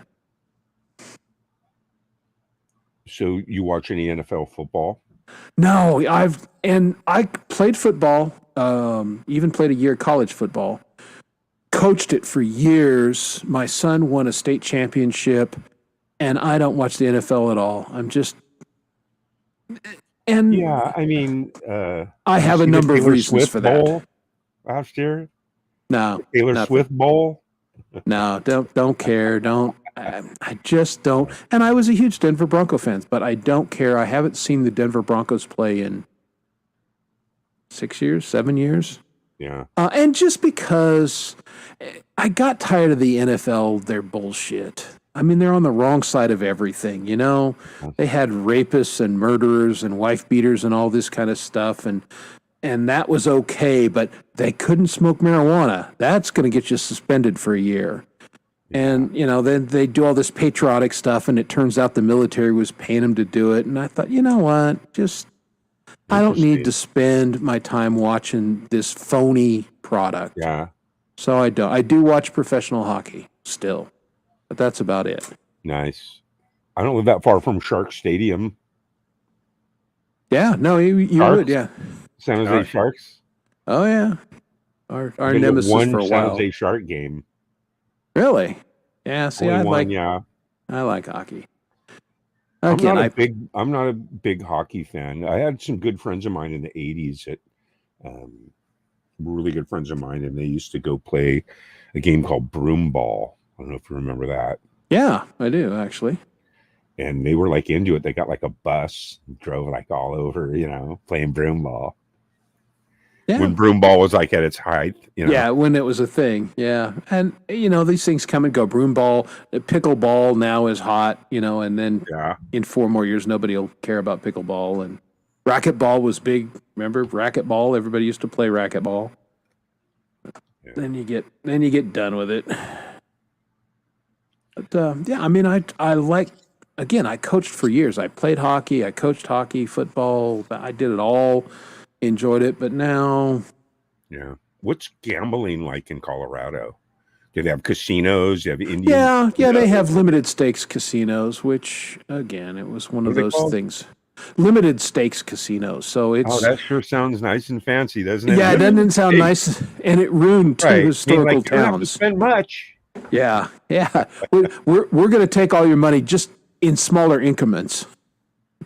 We're not have that all throughout, or just have like a couple of them in Colorado. Yeah, just there's a couple places it's legal: Central City and Victor, and Cripple Creek, Colorado. And again, these were old mining towns, and the locals foolishly thought, well, if we do this, we'll have tax revenue, and it'll be great. Well, they gutted the towns, killed all the historic things, and none of the locals could live there anymore, so they're all gone. And yeah, it was terrible. I'm not. And I'm just, that's the other hypocrisy of pro sports. Bet. You know, they're always talking about the line. There's a lot of money on it. People are betting there's billions of dollars. Billions. And yeah. All over from Atlantic City to Rio de Janeiro to Caraco, you know, to Dubai. I mean, there's so much money going on that. But the thing is, you got to remember, it's deemed sports entertainment. Well, entertainment is a thing. I mean, the Aztecs were playing ball and, you know, forms of highlight and everything, and they were betting on it. It's human nature. I get that, but. Well, let me ask you a question. People calling the plays is very important, right? It's like playing Madden, you know? Yeah. Do you think that if someone could manipulate the calls that are coming in, that they could manipulate a little bit of the game, sway it a little bit? Perhaps. There you go. Yeah. You know what I mean? There's no doubt. That's like my number one, because just that's all it takes. It's like, look, man, you know, I don't gamble at all, but when I do sportsbook. I don't play slot machines. I just like a good sportsbook bet every once in a while. A beefy one. I used to do college football, bet a little bit on that, but I'm just not.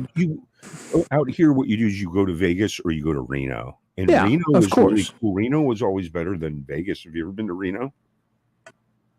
I passed through. I've not spent any time in Reno. Yeah. Friends that live up there, probably. For me, it's like a 2.5, 3 hour drive for me to get to Reno.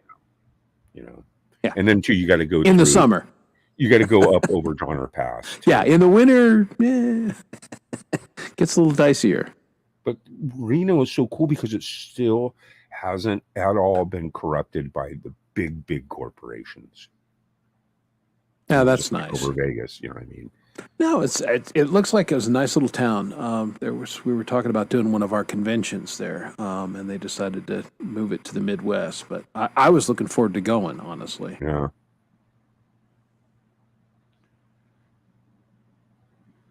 Now that Plus it's casinos are a thing. Because it's all rigged too. Yeah, I forgot to mention there are several Native American casinos here in Colorado, but of course Native Americans can put a casino basically anywhere they want to. And I got no problem with that. The Native Americans want to put up a casino and take the White Eyes money, go for it. All good. Yeah, there's all kinds of backstories and all that stuff too, though. How they're getting ripped off. Yeah, exactly. Well, we need to play because they have another. some of those. They have a bunch of those in California, Yeah, so that people don't have to drive that 3 hour and go up over Donner Pass. But it's just not the same. I go to Reno probably. I used to go in my 20s and 30s and 40s and hundreds of times. I was a buzz. A bunch of buddies go to Reno. yeah. And you go to the Cal Neva. The Cal Neva is like old school, but then that's when it was fun. Now it's all digital. There's no more coins. Yeah, that's. And there's even some places, Chris, where you just put your bank card in the thing. Isn't that insane? It's nuts. Well, my Vegas story. I've been to Vegas once in the past 25 years. Went with a college buddy, and back old school Vegas. It was we had a good time. But my wife and I went. She got her boss sent her on a trip, and because the electronics, even when we won, we lost. Because I won some money in one of those slots, but the machine was jacked up. Couldn't get it attended over. So the $20 I won, I never saw a dime of it. So even when you win, you get screwed. Yeah. Well, I mean, to me, it's like I found out a long time ago that all that stuff was just carnival games. How the big leaguers do it is people with a lot of money. This is what they do. They fly into Vegas. They have a influencer, a guy that knows a lot about sportsbook betting, right? Right. And he goes, I'm going to make 3 large bets for $200,000 each. So we're at $600,000. And the entire time that the guy's there, that's the only 3 bets that he does. Okay. So if they go 2 out of 3, he just, they just won $400,000. If they sweep it, they just won $600,000. So he flies in his jet. They make the 3 bets. They hit him. Then he ends up winning $600,000. Gives that guy like $150,000 for just picking the right 3 teams. Oregon in the over, the Bills in 5. You know what I mean? Yeah.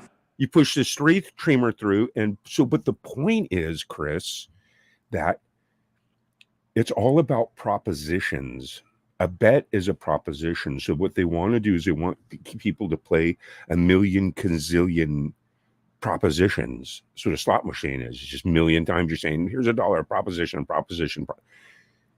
If you have $100 and you bet on odds that are 3 to 1, one bet, what are your odds of turning your 100 into 300?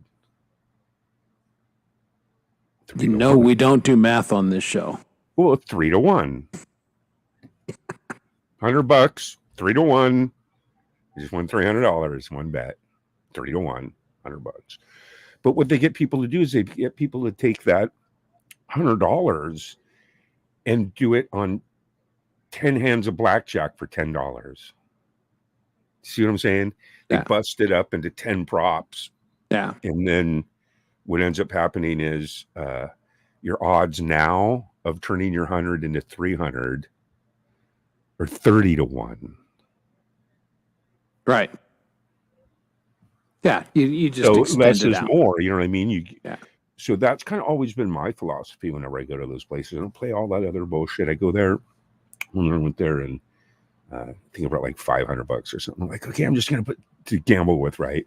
Just gonna put 250 on the Reds baseball.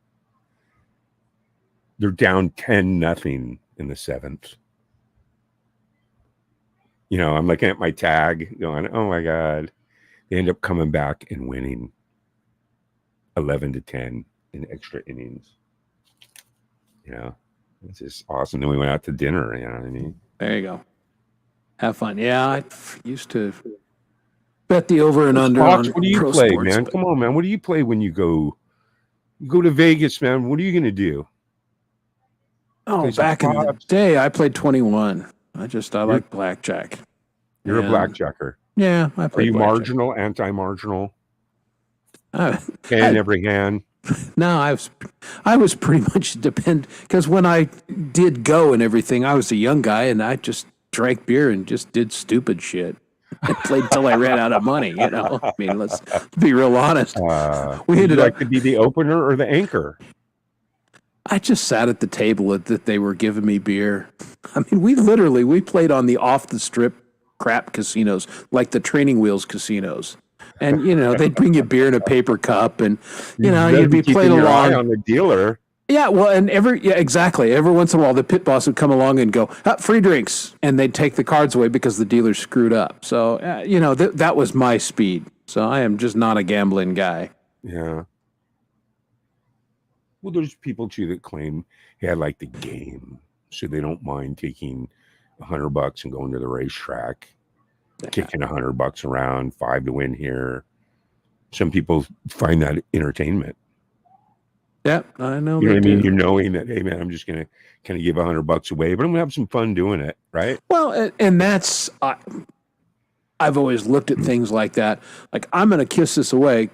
I'll get some drinks. I'll get a good meal. I'll be entertained. This money's gone. Now, my sister-in-law is actually fairly proficient, and she's won a decent amount of money gambling over the years, but Yeah. I'm not a lucky guy, and I don't work at it enough to be good at it. Yeah. Yeah, counting cards is great. I don't have that kind of skill. I married an accountant because I'm not good with math, folks. I think I've made that very clear on this show before.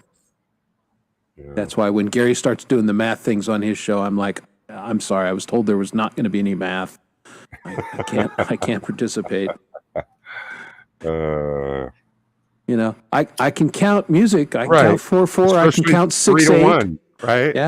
Yeah. Hey, I can count in 6, no problem. But yeah, the other math part's a little tricky for me. Yeah. All right, I am going to fire up another one from our featured artist tonight, Colourful Energy, and let me get the right video queued up here. Big fan of Colourful Energy. Absolutely. And I need to go back because that's the one we already played, and it's a great song, but we've heard it once before.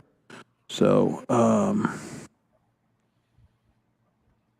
you know what? I am going to do that. We talked about that movie. I think we're going to do that because I think people kind of need to see a little bit of her acting talent as well, which is amazing.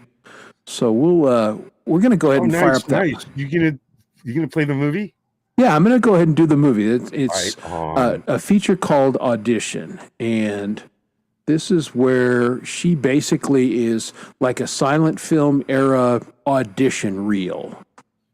So check this out. No, that's wrong. Remove that from the stage. Stop sharing the screen. Let's do it again.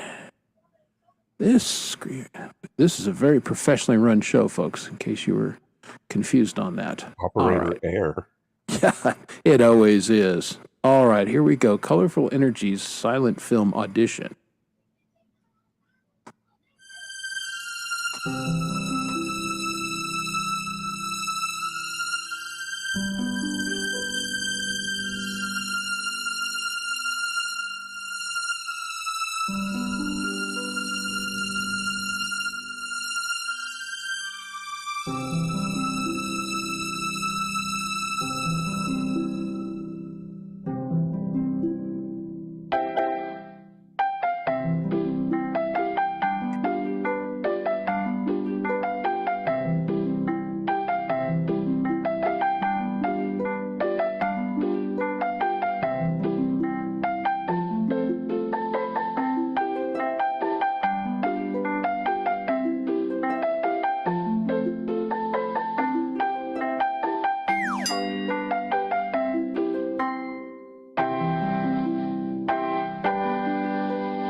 Just fantastic, right?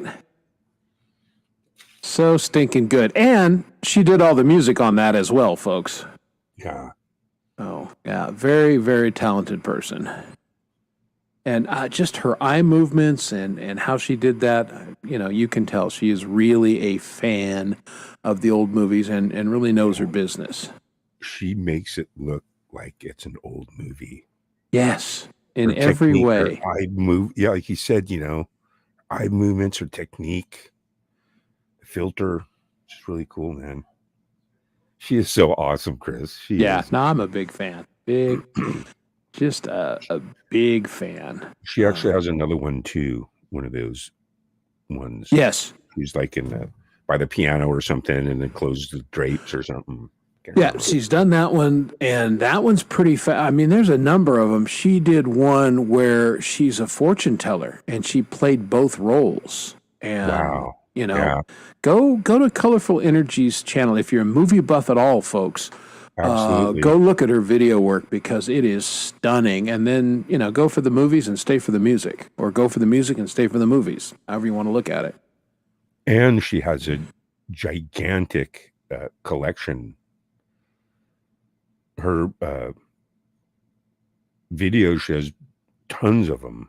Yeah, it's a Her big collection channel. is just crazy. Robust. Yeah, it always impresses me when you go to these channels and they've got hundreds of videos. It's like, if I put out 4 songs, 5 songs a year, I'm feeling like I'm really been great and creative. And some of these people have hundreds.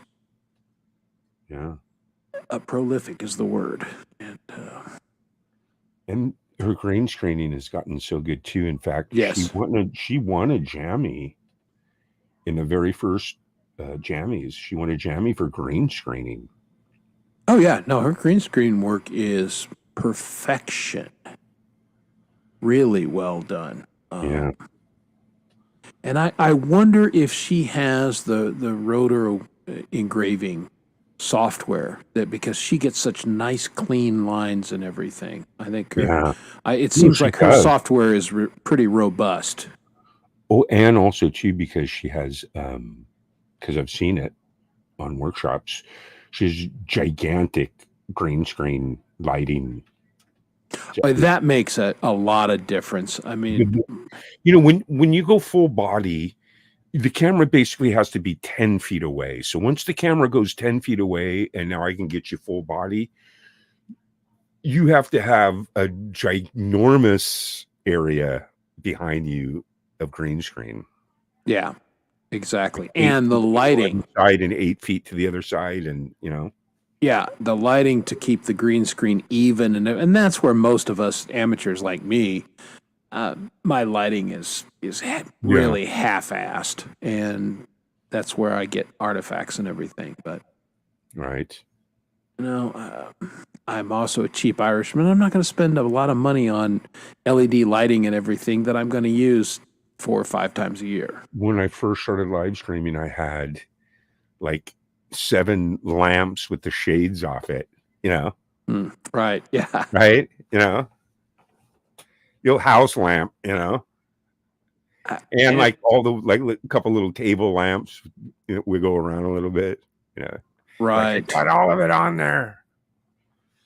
No, but then I picked up these really nice ones, man. You get them at, I don't know if they have Best Buy, I know where you're at. Yeah, they do. They're these giant, the ring ones, but the big ones. Yeah. Really nice. It's like, for one, it's like, I think like $120 or 70, $80 or something for one. So I just got 2 of those, man, and they're nice because I went through a couple sets, believe it or not. Yeah, I've been experimenting with the LED lighting strips.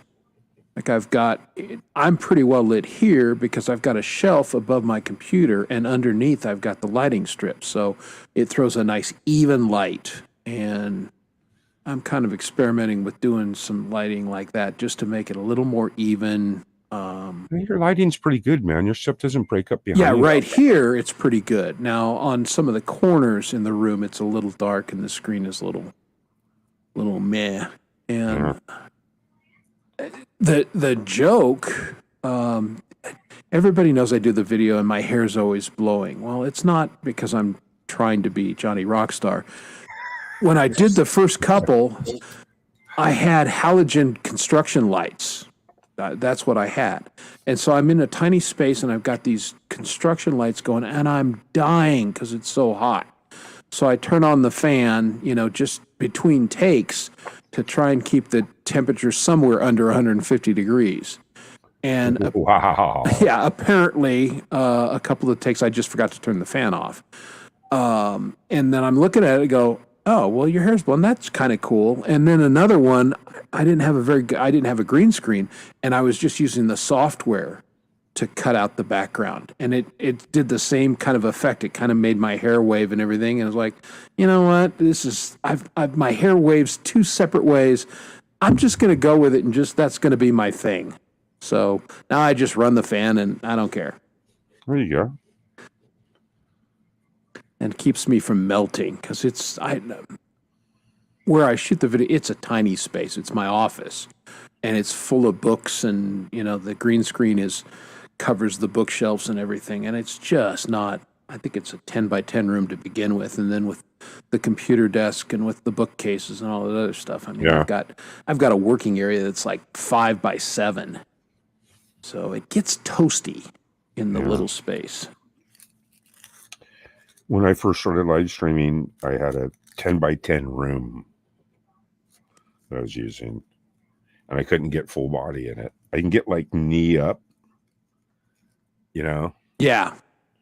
Yeah, exactly. I cannot do, if I have to do full body, and I've done a couple of them, I've got to go to another part of the house, and then I got to try and set up the green screen, and the lighting's miserable, and it's very difficult to get back far enough to get yeah.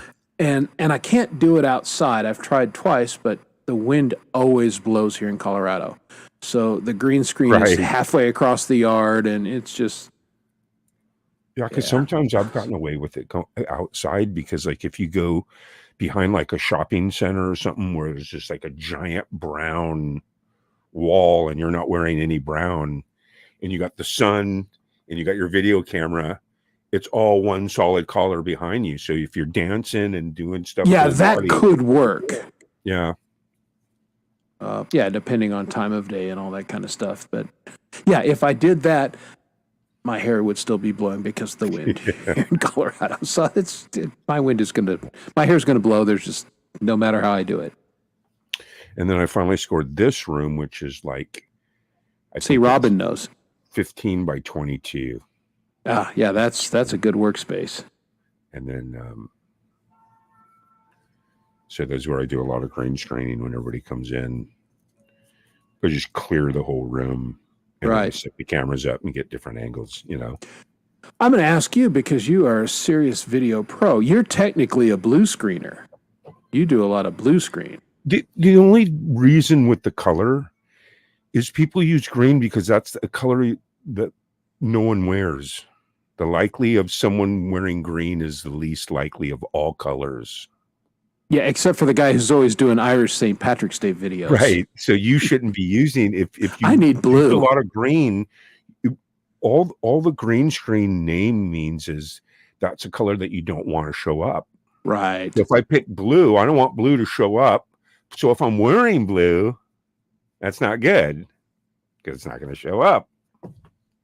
Yeah, well, I'm going to experiment with a blue screen because rumor has it that people with my hair color, blue is a little bit better because there's often a little green tint on my hair or around the edges, and it's reflection off the green screen. So I don't know if blue's going to be better. It's probably more of a lighting issue than it is the screen color. And it's also it doesn't matter what color it is as long as you're not wearing that color. Right, exactly. Or part of your features are that color. Like I can't use a white screen because then my beard wouldn't show up. Which would be hilarious, but... But if I was shaven, I could probably use a white screen, but then, Yeah, there's lots of white. Exactly. Blue's easiest because, and then also too, you don't want anything shiny like you see people try to do with tarps and stuff. You can't. It can't be reflective. Right. So you go to these fabric stores And this is the same felt that they put like on poker tables. Yeah. Shit's real cheap. It's only like $3.99 a yard, you know? And you're all just give me 10 yards, you know? Yeah, that's what I got, something like that on the back of my chair here. My chair is green screened. You can't tell that because I got a green right over it because, yeah. Absolutely. I do that too sometimes, but yeah. And when you have props back there. But anyway, yeah, man, the green screen, blue screen, red screen. We all screen for some screen. All right. Red jacket, blue jacket. Who gives a fuck? Happy Gilmore. Yeah. All of that. Happy Gilmore. He's, oh, hey, where's your jacket? All right. A great movie. That's one of those movies. If I'm watching TV and it happens to come on, I'm going to stop and I'm going to watch Happy Gilmore. Right. It's kind of like, how many times have you watched the Titanic sink? Once. That Really? was enough for me. Sink once? That movie did nothing for me. You never watched it sink more than once? Okay. No, the one time I was good, I went, okay, what's all the hype about? I don't know. It just wasn't my thing. I didn't dig that movie, but that's just me, folks. DiCaprio? Millions of, and I like him as an actor, but I just didn't like that movie. Interesting. Yeah. Millions of people disagree with me, but hey, that's all right. The good news is you reserve the right to change your mind at any time. Yeah, I think at this point I'm pretty firm on that one. I don't think all of a sudden it'll come on. I'll go, oh, I was wrong. I really enjoy this movie. Yeah, the odds of that are pretty slim, I gotta say. Yeah.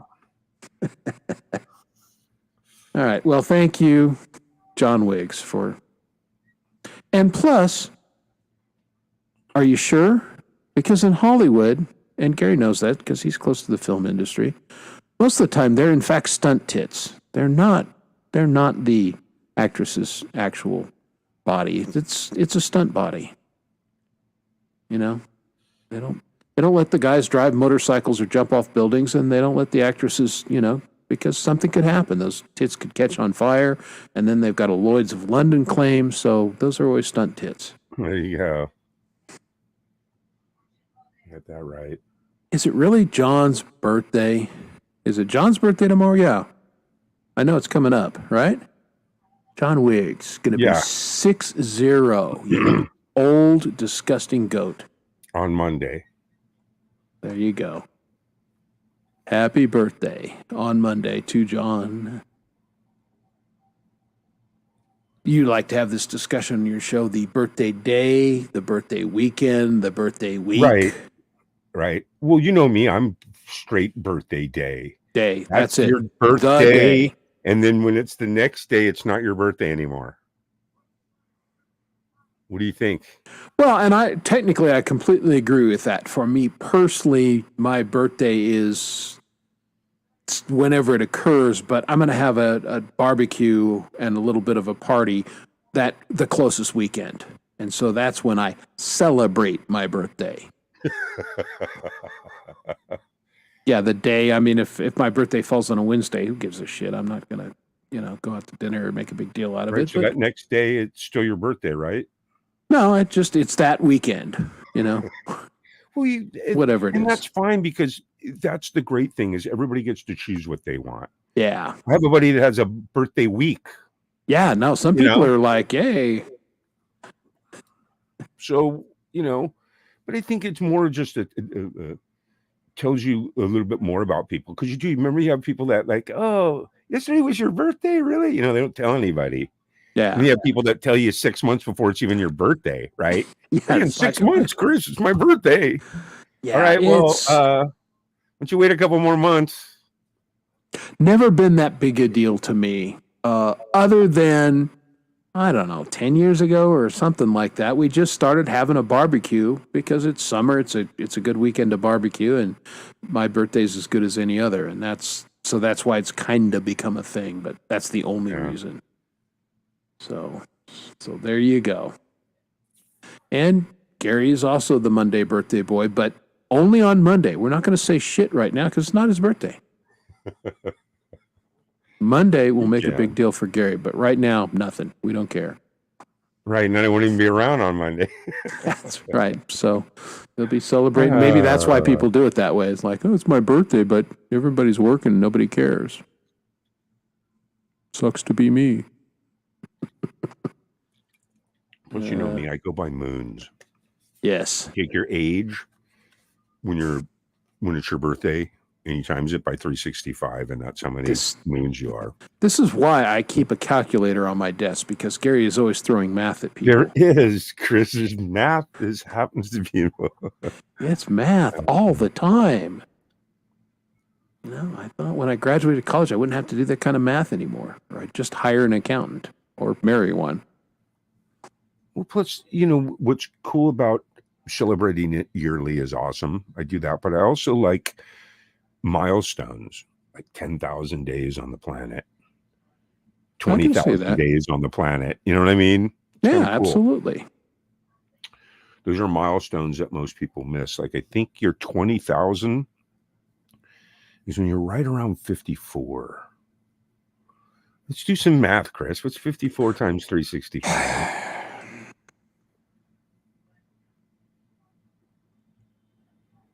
You're close. It's 19,710.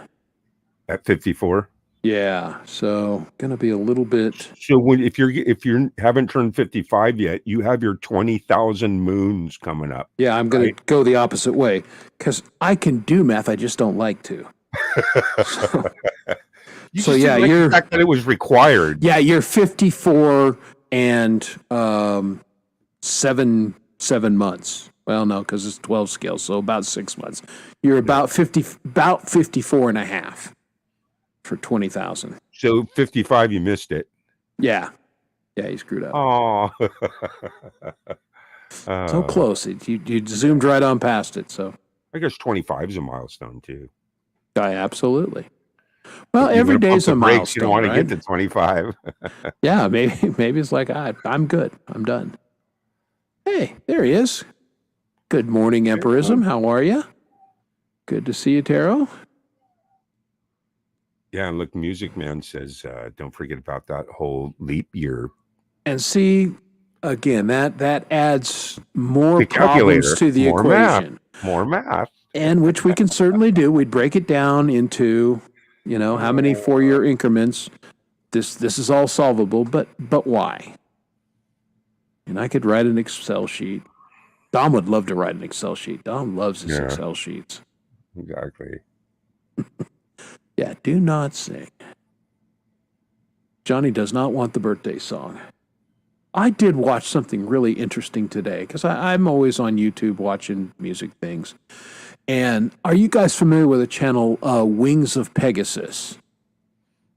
Channel, is that Pegasus 2.0? Yeah, he's an English guy, and he really analyzes vocal performances, his whole thing, and pitch correction and everything. Well, an interesting guy. So he, this country singer, and I couldn't tell you her name, but the one who just destroyed the national anthem. In a good way or bad way? Oh, in a bad way. It was the All-Star game, and she came out. Apparently, she'd been having a little too much of the brown liquor. And comes out in bombs. Oh, it was horrible. The best thing about this analysis video is he talks about auto-tune and pitch correction and all this kind of stuff, but he's so English. And proper. She started with the correct pitch, and then she just lost it. She was all over the map. And he would say things like, well, when she came to the high part, it became a bit of an adventure. Wow. And just in a very professionally, just basically pointed out that this poor woman had no business singing the national anthem. And it was a good discussion of chest voice versus head voice. And he had played a little bit of her Tiny Desk performance. And she's one of those very breathy head voice singers. And then she tries to go out and do the national anthem, which is all chest voice. And she couldn't make the transition, which caused her to be right to make the high parts an adventure, as our English friend said. So this is the kind of crap that I watch on why I don't watch TV. I'm watching YouTube stuff like this, just to learn things. I'm sure, well, I'm not sure. Wendy might know this singer. Apparently, she's fairly new, and I don't know how she got tapped to sing the national anthem. But the national anthem is not an easy song to sing. Let's start with that. It's not. And they have tapped some people who had no business singing the national anthem to do it. And you'd think for an all-star game, they would have gotten somebody just a little bit better. But I'm not Major League Baseball. Sung it better than Whitney Houston.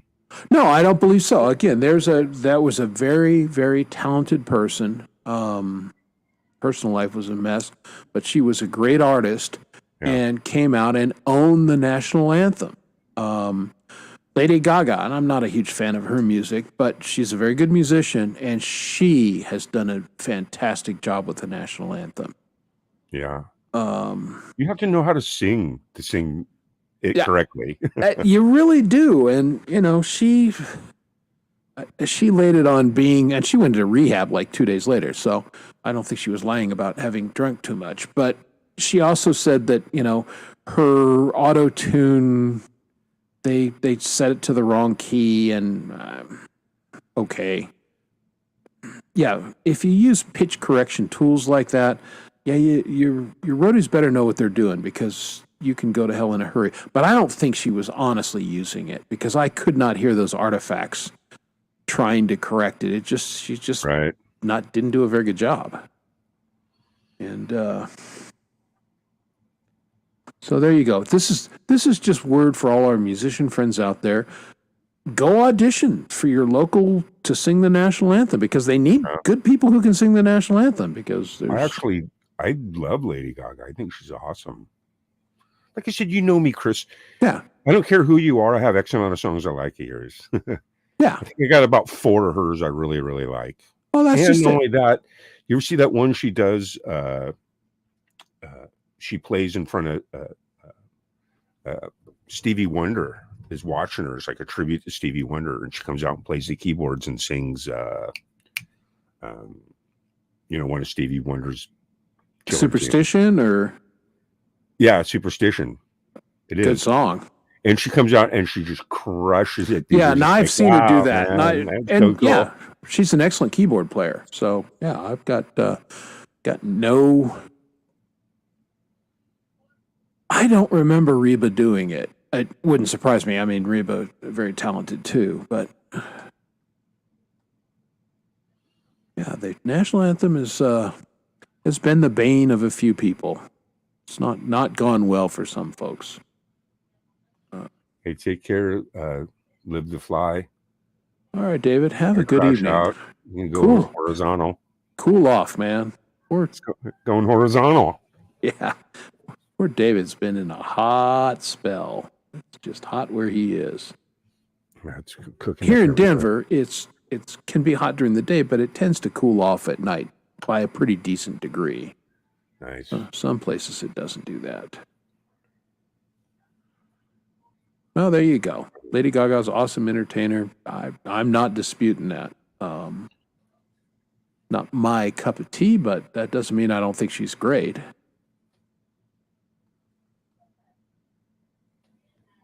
Well, again, I don't watch that much pro sports, so I'm taking your word for it, Freedom.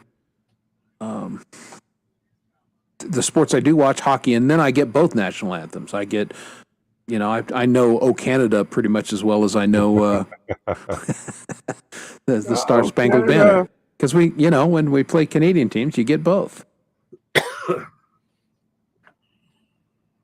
Count G-May's overloaded with Canadians. You should have Canadian Fest. Yeah, Canadian Bacon Fest. That's it. You have to either be Canadian or you have to play songs from Canadian artists. We could do that. Or songs about Canadian bacon. There's another idea for you.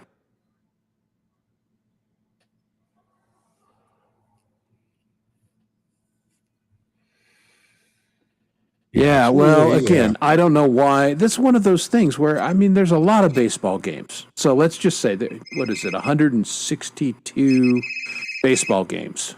Yeah. So you got to have somebody to sing the national anthem for all those games. So that's a lot of singers, right?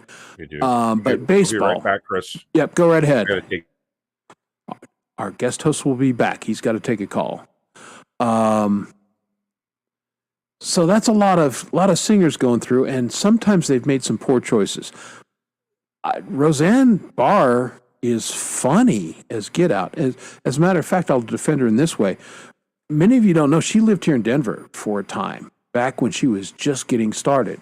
And there was a comedy club here in Denver. A gentleman named George McKelvey owned it. And I went there all the time and saw Roseanne Barr as she was just getting started. It was hilarious. So anyway, but being funny doesn't necessarily mean you're going to be good at singing the national anthem. And they probably should have vetted that a little better, because that was a black eye for Roseanne Barr, certainly a black eye for the Dodgers and Major League Baseball.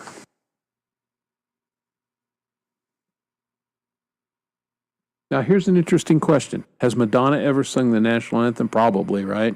I don't know that, but yeah, there you go. You have to play Rush if you know, so, and it's a 20-minute set, so you get one song.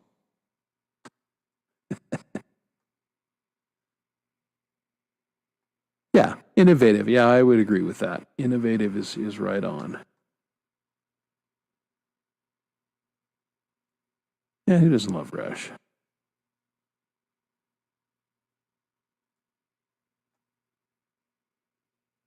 Well, that's what they do out there, Wendy. It's just Hollywood is nothing but drama. And if you don't believe me, just watch the TV shows. They just invent drama just to keep it in because they think it's entertaining. And apparently it is, because people watch that crap. You know, the Horrible Housewives of Hollywood and all this thing. It's all just, you know, get them drunk and fake drama. And I don't get it, but somebody likes it.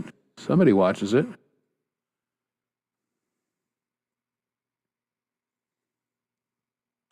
Yeah.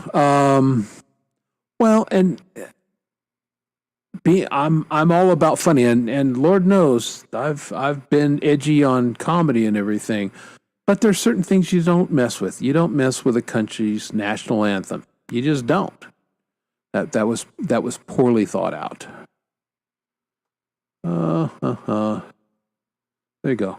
6 times, really. I've only seen Rush once.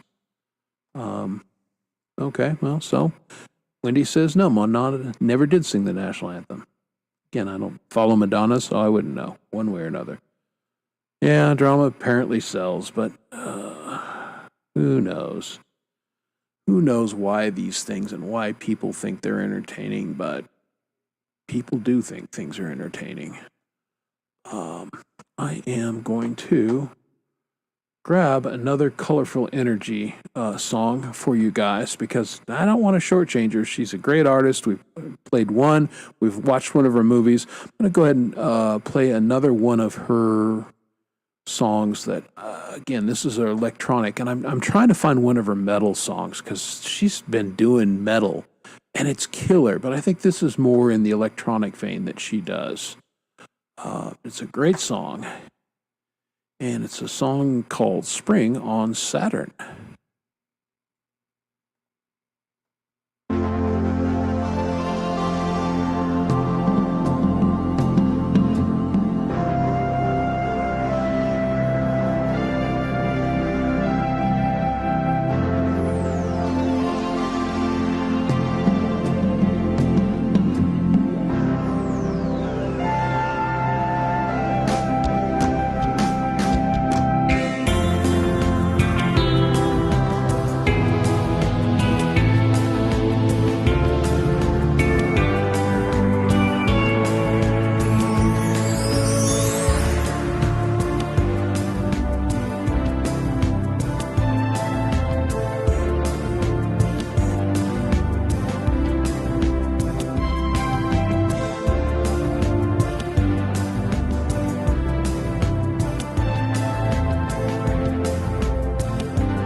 There we go. A little more electronic goodness from Colorful Energy. And That's awesome, man. Yeah, that's good, right? The video was killer. I mean, in addition to the music, man, can't go wrong. And we'll go out tonight with one of her metal songs, guys. But just wanted to share a little bit. And again, she's feeling a little under the weather, apparently, a little COVID rebound issue, having a little trouble recovering from it. So keep her in your thoughts, and we hope she gets better very soon.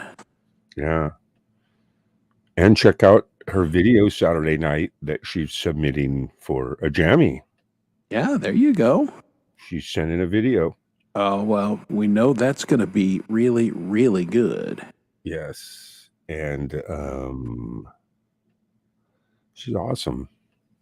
Yeah. No, I've been a big fan. The first time I saw her play, I just thought it was fantastic.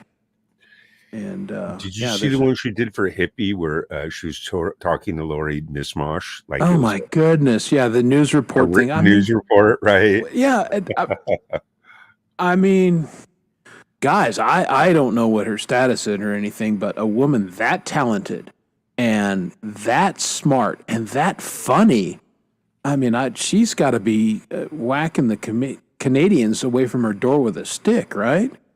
I mean, my goodness. Yeah, she's quite the package. Yeah. And what a great featured artist, to have while I'm here. Thank you very much. Well, yeah, that was, and Dom and I don't plan anything. So that was pure happenstance. That was the artist that I was going to do this week, and before I knew that you would be able to do it. But talk about working out really well, because you guys have worked together for so long. I mean, and she's a big part of the jammies too. Exactly. Like last year she did where she had the purple hair, and she did the thing where she snapped her finger and the envelope appeared. Yeah, no, that was awesome. The jammies last year were a lot of fun. We'll have to see. It was funny because we were doing Groove Trap, and I go, too bad you couldn't just be the Sun Queen and you just come flighting down out of the sky. And 2 days later, sent me a video of her floating down from the sky. Isn't that crazy? That's cool. That's how cool she is. Creative people like that are awesome. It's just fun to be around folks that, are that out of the box thinkers and are talented. Yeah. It's just good. Wendy and John are going at it like they do, which is entertaining as all get out. Those his manager, two, Chris. I know. Wendy's his manager. Yeah, they manage things. That's for sure. Oh, too good. You crazy kids out there. So, what have you got in the man? You'll be doing Country Fest. That's the next big thing. What's your plan after that? What do you think your GMA is going to be working on? I have a couple of music videos coming up. Nice. I'll probably release 2 more music videos, and I'll pretty much just pound those and do my open mic. And then, I'm going to start working on the jammies. Nothing freaky, but start collecting templates and that, and figuring out who's going to host and who's going to do this and who's going to do that. And, right. You know what I mean? And then you got to write it. And then, we always sprinkle like a Charlie scenario through it. Right. Like well, you told me last year how many hours you put into that. It was well over 1,000, if I remember right. No, what it was is when I did the first jammies, it was me and Mamsie, and we were like, we should do this. We should have an award show. We always kind of talked about it. And then we were like, okay, well, let's do it. And we did. And there was the only window took us a week. Every day we worked on it. Hey, do this, do that. He'd send it to me. I'm like the guy that puts everything together, Right. We work and everybody gives me everything. And then it's like Dr. Frankenstein, but he made some killer stuff. I made some killer stuff. We had the jammies in a week. So last year I started 30 days before I created the event. I had like 30 days. I worked on it every day for a lot of hours every day. Yeah. So 30 times, 8 math. More math. Here we go. 24. See, I can do math. I just don't like doing math. So yeah. And it turned out great. I mean, the Jammies last year was a hoot. It was big fun. Absolutely. And the red carpet is really fun too. Yeah. I may try and participate on the red carpet this year. Yeah, the red carpet is actually live. You know what I mean? Before the Jammies start. Yeah, I might see who That's I can kind of hang cool out too, with. because you leave not the confrontation, but the interaction is only quick, just kind of like in the Jammies, it's like a couple of questions. Hey, okay, see you later. Yeah. What are you wearing? That was the old Joan Rivers shtick. What are you wearing? Yeah. Clothes. What do you want? All right. We're not timing out people tonight, I don't think. Better not be. You all better be behaving yourselves over there. You guys are usually It's me, good Chris. bunch. I got a rowdy crowd comes with me. Okay.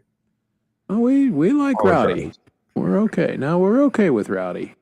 Actually, one of the rowdier guys is not here tonight. E. Urban comes and usually shares a lot of jokes, and he has not made an appearance this evening. So, but Wiggs is doing his part.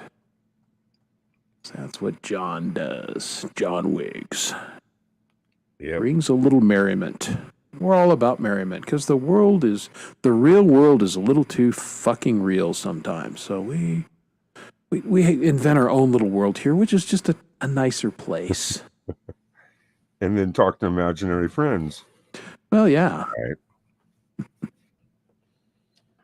A tux and a bow tie. Yeah, sleeveless. Yeah, I could do that.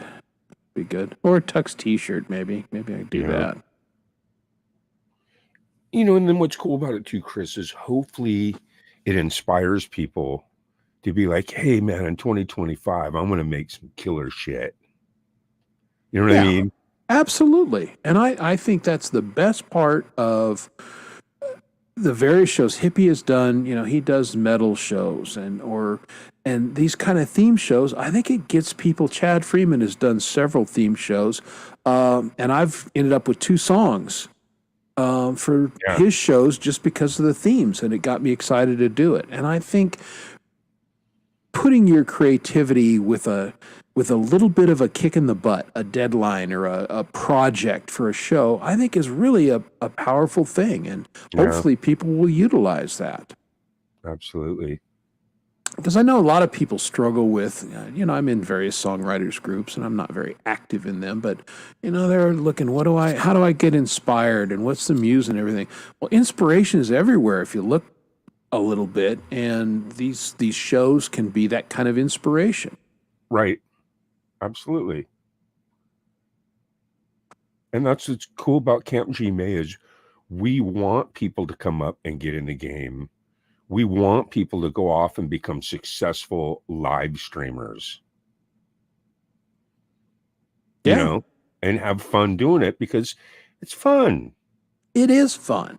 There you go. I gotta say, as someone who, a live musician for many, many years, I sure do enjoy sitting in my little office down here, and I've got a water or a whiskey or whatever, and I'm sitting in my comfortable chair, and I've got my amp here, and I've got 4 or 5 different guitars that I can pick up and grab, and I didn't have to drive anywhere, and I didn't have to deal with drunks, and it's fantastic, and it's a great audience. They actually are there because they want to listen, and they're paying attention versus people at the bar who are doing whatever they're doing.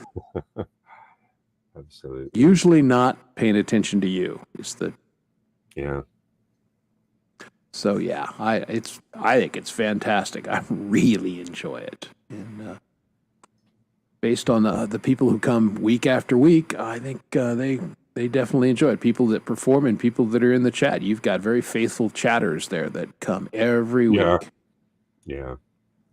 And that's gone through a lot too, because I remember when I first started live streaming, is like the first year is like I was so green. It was like I didn't even watch chat, pay attention to what was going on in chat, because I was too busy putting on whatever our show I was doing. They're like, oh no, you're supposed to, Yeah.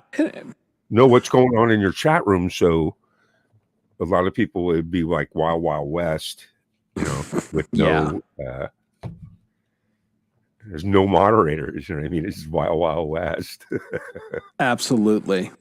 And if people don't do it, they don't know how much work's going on. It's not as easy as some people, and I'm not saying me for sure, but it's not as easy as like Jade makes it look, or Hippie makes it look, or you make it look. There's a lot of things going on there. And I am very fortunate, and Dom as well, that we've got a couple people who show up and act as our mods, and we've never really had any issues. But I know that they would head them off before we had any issues, and so I appreciate those people. Yeah, people that get us and know what we're cool with and what is like, that's too far, bro. We're not going to have that, and that's always good to have. And I think you got a couple people in your group that kind of that same way. I've seen very few stupidities in your chat. I mean, it's a fine line to, just like anything in life, Yeah. It's like, to me, it'd be hard to be a moderator because, only,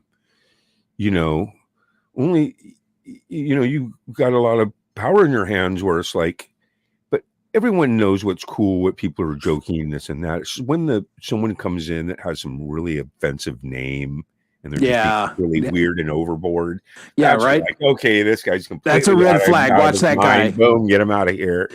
Yeah, right away. Yeah, chances are this guy's here for no good. Yeah. Speaking because, and then not only that, you got to remember too, when you run an open mic every Saturday night for 200 shows, you got a live link to come backstage. You're putting that in your chat room, Yeah, odds are What I started doing, Chris, is I started this folder, and what I did is I went back and I went to my very first open mic. Okay. And I took like maybe 7, 8, 10 seconds of it and put it in the folder. Then I went to the next one, the next one, the next one. And they start in 2021 in January. I open mics. And like the first 35, there's like 1 or 2, 3 people. You know what I'm saying? But I time-lapsed it all down. You know what I mean? Yeah. And I'm going to do it all the way up to present time. So if I'm going to come right up and I'm going to find like your very first time, this guy's very first time, there's probably going to be a lot of people. It's going to take me a while. Yeah. It's just something that I'm working on for next year. Well, that's cool. I can say my first time was like my first time. It wasn't that great. But, you get better. 2022, I think. Oh yeah. Because check this out. It was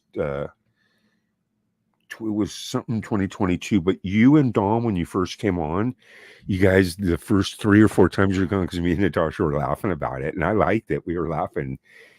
You guys kept calling me Glenn. Wouldn't be the first time, that we did something stupid. Get people's names wrong. Oh my god! Easy to didn't, do. Spell it out. You know what I mean? I had G May or something. Yeah, I don't know. Yeah, he probably said Glenn, and I Dom knows his name, so it must be Glenn. Yeah, because we're stupid like that. There's going to be at least anyone you can think of has came up and played. So I'll have that first little clip of every single person. Yeah. It's going to be a cool video. It's always fun to misname people. We somehow we started. It's like Don and Chip. I don't know how people in the chat have started calling us that. And think I slurred one night and said it sounded kind of like Don, even though I was saying Dom, and then he called me Chip, and that's been a running joke ever since. Oh man, crazy. Yeah, it's you live stream long enough, yeah, you're gonna botch somebody's name or say something really stupid. And, I mean, that's this whole Or have show a is. hot mic. Oh, Yeah, you do the hot mic. Hot oh, mics are brutal. yeah. Now, knock on wood, never done anything because I would never say anything, and this is just one of my life rules, and this goes back 40 plus Yeah. years. I never say anything in confidence that I wouldn't say publicly. Right. And my I rule wouldn't is, say anything I wouldn't say to your face. well, no, I will talk shit to your face. Behind your Yeah. back, I will only say nice things. I don't even mean it like that. I just mean, a hot mic where you're like, hey, we'll put the cord over here and hang this in and Yeah, give me I another mean, cup of coffee. You know what I mean? It's like, hey, dude, you're not muted. You know? yeah, exactly. And everybody's done little things like that. I'm just, I know for a fact that I've, on your show, strummed the guitar accidentally or done a couple things like that or dropped something one time. I know that I knocked over a cup and it was a big clatter and I'm like, you're not muted, dummy. So yeah, metal cup bouncing off the floor 3 times. Like, well, that's very respectful to who's performing right now. Whoops, sorry, man. Nice. Yeah, no open mic this Saturday. Videos. Yeah, I just checked my email. I just got 2 more. Got just Okay, sent in nice. from tonight. Nice indeed. Well, it's going to be a fun show. We do need to play one more Gary, just a Gary solo song, and this is my favorite Gary solo song. And he's got,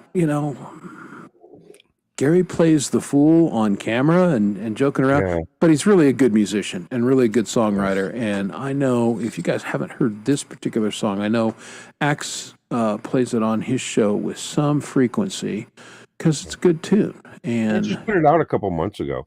Yeah. This one's fairly new, so let's share a little Gary Michael May and a song called Gypsy Woman.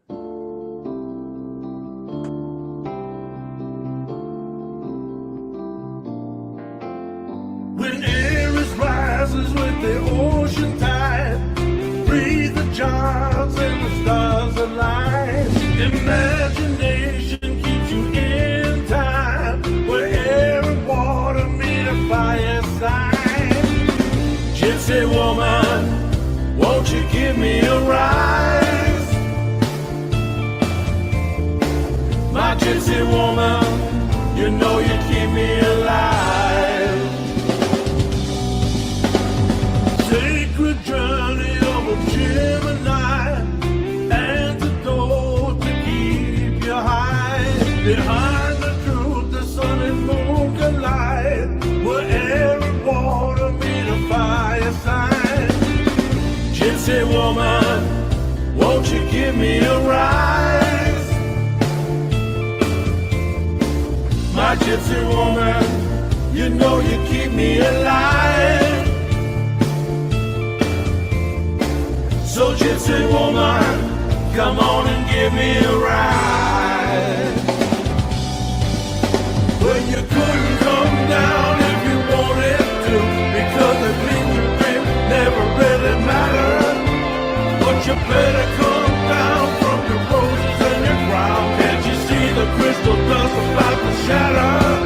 The morning of my life, there's no one else inside. And you see me through the stars and the matter. Well, you couldn't come down if you wanted to,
Do this before bed and watch your tool grow in size. Last Friday, I went out with a Good to know. Yeah. I forgot my that one has cousin. a sudden ending. That's my cousin. Yeah. Helping us with our tool size. Thank goodness, because we all need help with that. Oh, my goodness. Well, not to take anything away from it, I love that song, and I'll tell you why. Because I am a sucker for a hooky chorus, and that song has got it. All right. Love that. Absolutely. And you know what? That's on my new CD I got coming out. Very cool, folks. Yeah, tell people about your CD project. I got a CD coming out in about a month or two. It'll be a hard copy, just like my first one. Nice. Like this is Turquoise, my freshman CD. There you go. And then you get the the CD is the actual, you know what I mean? Yeah. Got the Camp G-May Indian there. You know what I mean? Boom, boom. So my new album coming out should be out in about a month. It's called The Number You Were Trying to Reach Has Been Disconnected. We're no longer in service. There you go. Southern is My asking. CDs are pretty much free. I mean, if you come, you just mail me your mailing address, email me your mailing address, I'll mail you one. But, anybody that wants to, I have PayPal. I'm going to put a couple bucks, $2-3, $2 super sticker. That It's only Yes. about, and I give them away too. It's only about, it's not that big of a deal because a CD is only like $5 or $6 to send over the United States. Well, at a minimum, guys, make a $5 donation and Yeah. just take care of the postage. We don't have to do that. Just I'm want one, telling man. them they have to. Don't. It's my show, damn it. Don't dispute me. I'm telling them they got to do that. All right. Well, here's the thing too. I only printed so many. I think I printed 100, and then they went, and then I printed another 100. They went, and this is the third batch. I think there's like 30 of them left. Nice. So there's only actually 30 of these left, and then there will be another one printed. So there's only 300 in existence. Oh, very cool. This is my first one, my first CD. It's got a lot of really cool songs on it. It's got Alcoholics, Dummy You Down, Keep On Shining, Rosewood, I'm Coming Home, LA, Someday, Rock and Roll Highway. There you go. These are all good songs. Yeah. If the The link new has been CD, posted. wow, man, it's coming together nice, man, because you got Gypsy Woman, you got Good. the song me and Robin Cheyenne collabed on, Hold On, the one that won the Jammy last year. For Right. best. That's such a good song, man. I did run into Robin. She put out a little guitar tutorial Yeah, yesterday. some bloopers and stuff. Yeah. Yeah, and so I just sent her a little note. Said, "Man, it's nice to see you." And so it's good to see. She's delightful. And again, one of those people up in Canada. Yeah, she's the best. Absolutely. Nice lady. Nice And lady. so wonderful to work with too in the Good. industry. Yeah, well, I've Well, put it this way, encountered Chris, so few. the song when I did Hold On with her, I almost felt like it was just like the pinnacle of my music career, Nice. because that actual track I had been kind of trying to mess with myself singing to it, and it just absolute garbage. And then so I took the vocals off it and I sent it to Robin, and she never had heard it before. See what I'm saying? It Right. just said, boom, blank canvas. And she just crushed it. Crushed it. She really did. Yeah, it can really work that way if you got a piece that you just feel like, the genesis is here for a good song, but I can't get there for whatever reason. Yeah. Let me throw this to my friends and see what we come up with. And yeah, I've been fortunate to do a little bit of that. Kind of for me, more on the vocals and the lyric side, where people will hand me some music and say, do something with it. And Yeah. that's always kind of fun. There's so many different ways to approach writing a song to and creating. To me, it's just magic when it does work out. really good. You know Yeah. what I mean? That's when the magic happens. Absolutely. It's It's all trial and error, Yeah, but when you catch that lightning in the bottle, you Yeah. know it. Yeah. You do the playback and you just go, oh yeah, Yeah. this is it. I figured it out. I like this. Right. And It's yeah, like that's on a good feeling. Hold On, she sung it like total rhythm and blues gospel Hmm. and just had runs and, you're just like, wow. And then the same thing when we made the video.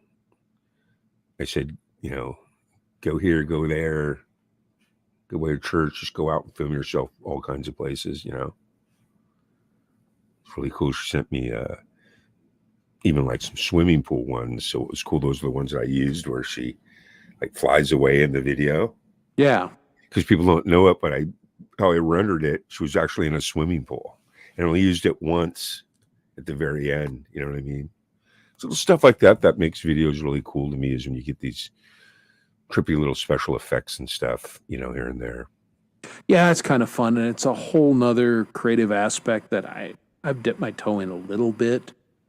But yeah, I'm kind of modified performance videos. I'm going to stand here and play my guitar and sing and whatever. And, we'll run some stuff in the background and hopefully it'll tell the story and help out.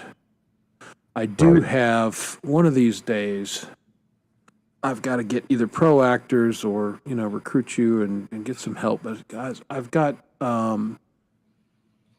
that one song that I play at Christmas, and it really needs a good and powerful video. And it just, Chris, I put my services out there for everyone as free. If you have a killer fucking MP3 that you think, you want to make a killer video, come my way, man. We'll make a killer video for it, And that was kind of my lead in because it's been discussed in the video and everything.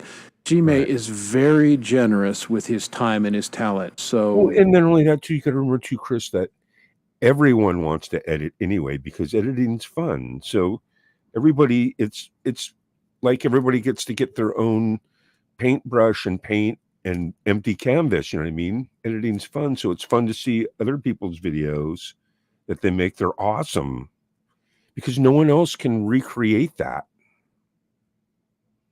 yeah, That's the appreciation. It's like that time and space that person made it. That's why and there that is vision. no longer, right? I agree with appreciation. that.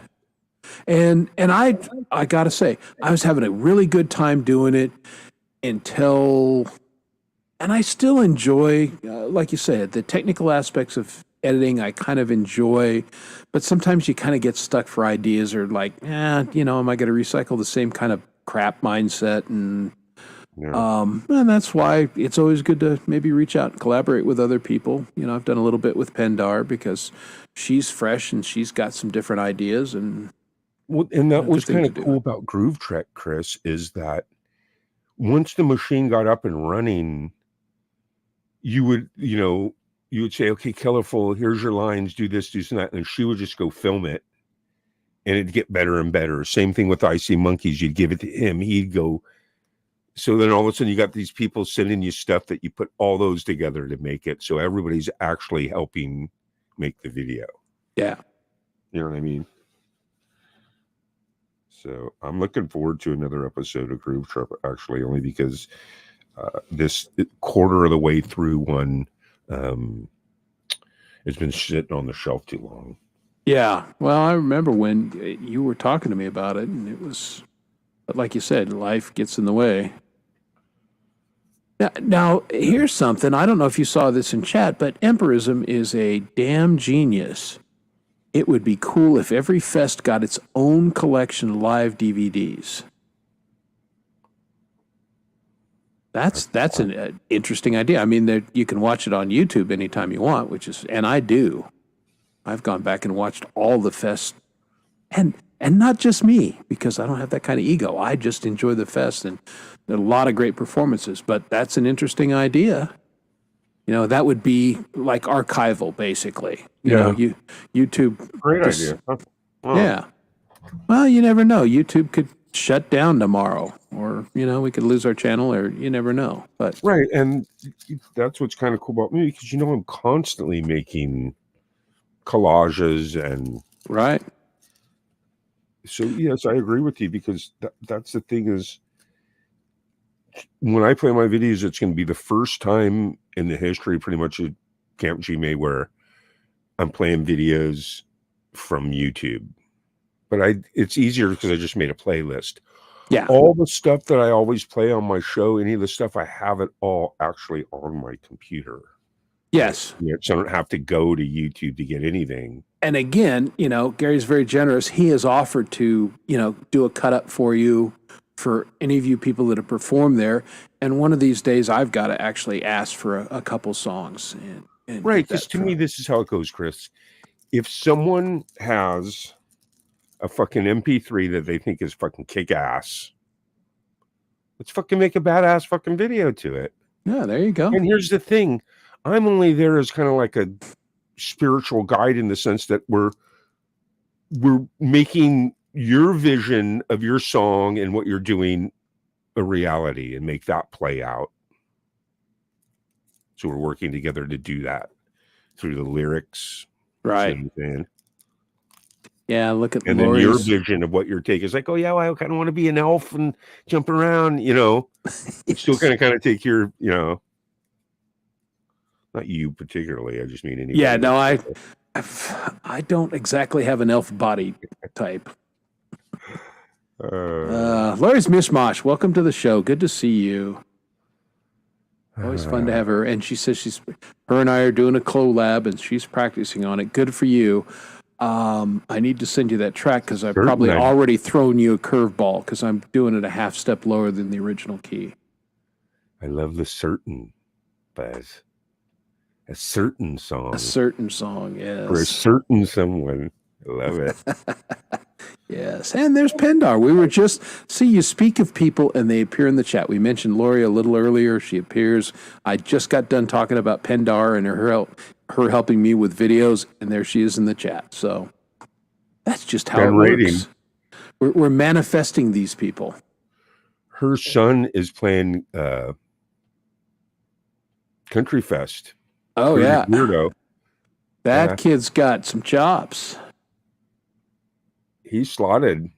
Yeah, that's going to be good. Yeah, looking forward to that. I'm just looking forward to Country Fest. Is just everyone that's meant to play Country Fest playing Country Fest. Well, my new cowboy hat came today. So, Chris, what happened to that Wolf's Den, or what was his name? I haven't seen him around. I've been trying to get a hold of him. His work schedule is bizarre, because he lives in my town. But yeah, and I mean, he's got a great voice. He needs some backing tracks and stuff like that. And he and I have just not been able to get together. I was just wondering what was up with that dude. Yeah, just works for a living, life and everything, I guess. Yeah. Yeah, and that's I'll send you what I did to it, and then you'll know. Yeah. So yeah, Lori and I, we got a little system, and she does it with other people too, and it works really well. Okay. Kind of nice. And when Hugh gets feeling a little better, we'll ask Huey to help us out too, because you can't have a great collab track without Hugh the Scotsman on it. You just can't. There you go, William Wallace. They can take our lives, but they'll never take our guitars.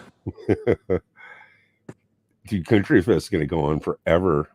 Yeah, it's going to be a long show, but like I was saying, I got a brand new cowboy hat today. Dude. All Maestro, excited. Yeah. Just the list goes on and on. No, it's going to be. I think when I put Bearded Up on there, I think that's going to make 27 or 28. Nice. Yeah, has Rick been on your channel here lately? Because I haven't seen him much around. If you do see him, tell him that I haven't forgotten about him, and he and I will get together here as soon as I can get a weekend free. Because I think those are the only days he can get together, is like on a Saturday. So we'll get him, and maybe I'll do. Well, yeah. I mean, obviously, Lori. I mean, it goes without saying. He was the one that's going to do those parts because I sure as hell can't play that kind of lead stuff. That is above my pay grade. Man, as Clint Eastwood used to say, a man's got to know his limitations. I know what mine are. Slow bluesy lead I can do sometimes, and that shredding stuff is not my wheelhouse. Can't do it. Right. Love We should to. have Lori Mishmash come up on the panel Saturday night. There you go. Lori, open invitation. Just come out and hang out on G-May's show on Saturday. Yeah, just send me your Gmail. That's all I need. It's going to be a lot of cool action-packed panel. It's going to be 9 people. Yeah, it's going to be a lot of fun. I'm See? not sure, but there might be one more slot left. I'm not sure. I'd have to check. But if Lori wants to come up, she can come up. Very nice. We're just going to watch a lot of really killer videos, Chris, that night, man. Video after video. That's going to be fun. Can talk about it, and it's going to be a good time. Indeed. Well, yeah, this is not the live singing show next week. It's a video show. Video watch party. We watch the video. Mm-hmm. You'd be a pretty face on the panel, and you've got a pretty face, so you're qualified. There's been about 22 submissions of music videos that people have made throughout the tribes that want to be in contention to win a Jammy. There you go. So this is a submission video masterpiece. And the requirements are, that the music video masterpiece is an original and that you released it this year. So think about there, Lori. Lori does great videos. Oh, I mean, that's the nice thing when I work with her on that. It's like, okay, I filmed my part. Here you go. Make it wonderful. And she does. Yeah. Well, I'm asking people to submit the videos that they want to play. And it really did. I got videos from everyone. Liz Day sent me one. Hugh sent me one. This is really cool. He sent me. Nice. Yeah. Hugh does good stuff. I love Hugh's originals. Singer and Colorful. Yeah. Yeah. That one's a good one. Yeah. Yeah. And that's what's kind of cool, man. It's going to be just like, hey, man, people are going to be able to send in their vote. And that's how the jammies are won, Like that. And I will say this, Lori, as basically a newer songwriter myself, I've only been doing it a couple years now. The best way to do it is just do it. Start off. You've got music ideas, you got a lyrical idea, just start someplace and see where it goes. And you still basically have time I might have another fest, but I think that's stretching it because that's enough. That'll be 5 in 1 year. Yeah, that's a pretty good. And that's what we based the jammies on too, Chris. Right. You can remember it was this year that we had Winterfest. That was in February. Yep. February 3rd. So you go take a look at Winterfest and who kicked ass. Then after that, you have the next festival, Funk Fest. Yep. Winterfest was fun. Funk Fest was fun. Then Metal Fest, and now Country Fest. And then you have country. So you have 4 festivals to be like, hey, this guy smoked every festival, stuff like that. So yeah, well, I think fun to see what goes down at Country Fest. Now, Molino broke his record on Metal Fest, didn't he? He was tied with Axe and Nacha. There was only 2 performers left. 3. Just Naya, Mike Molino, and Axe all had 4. They played all 4. Okay.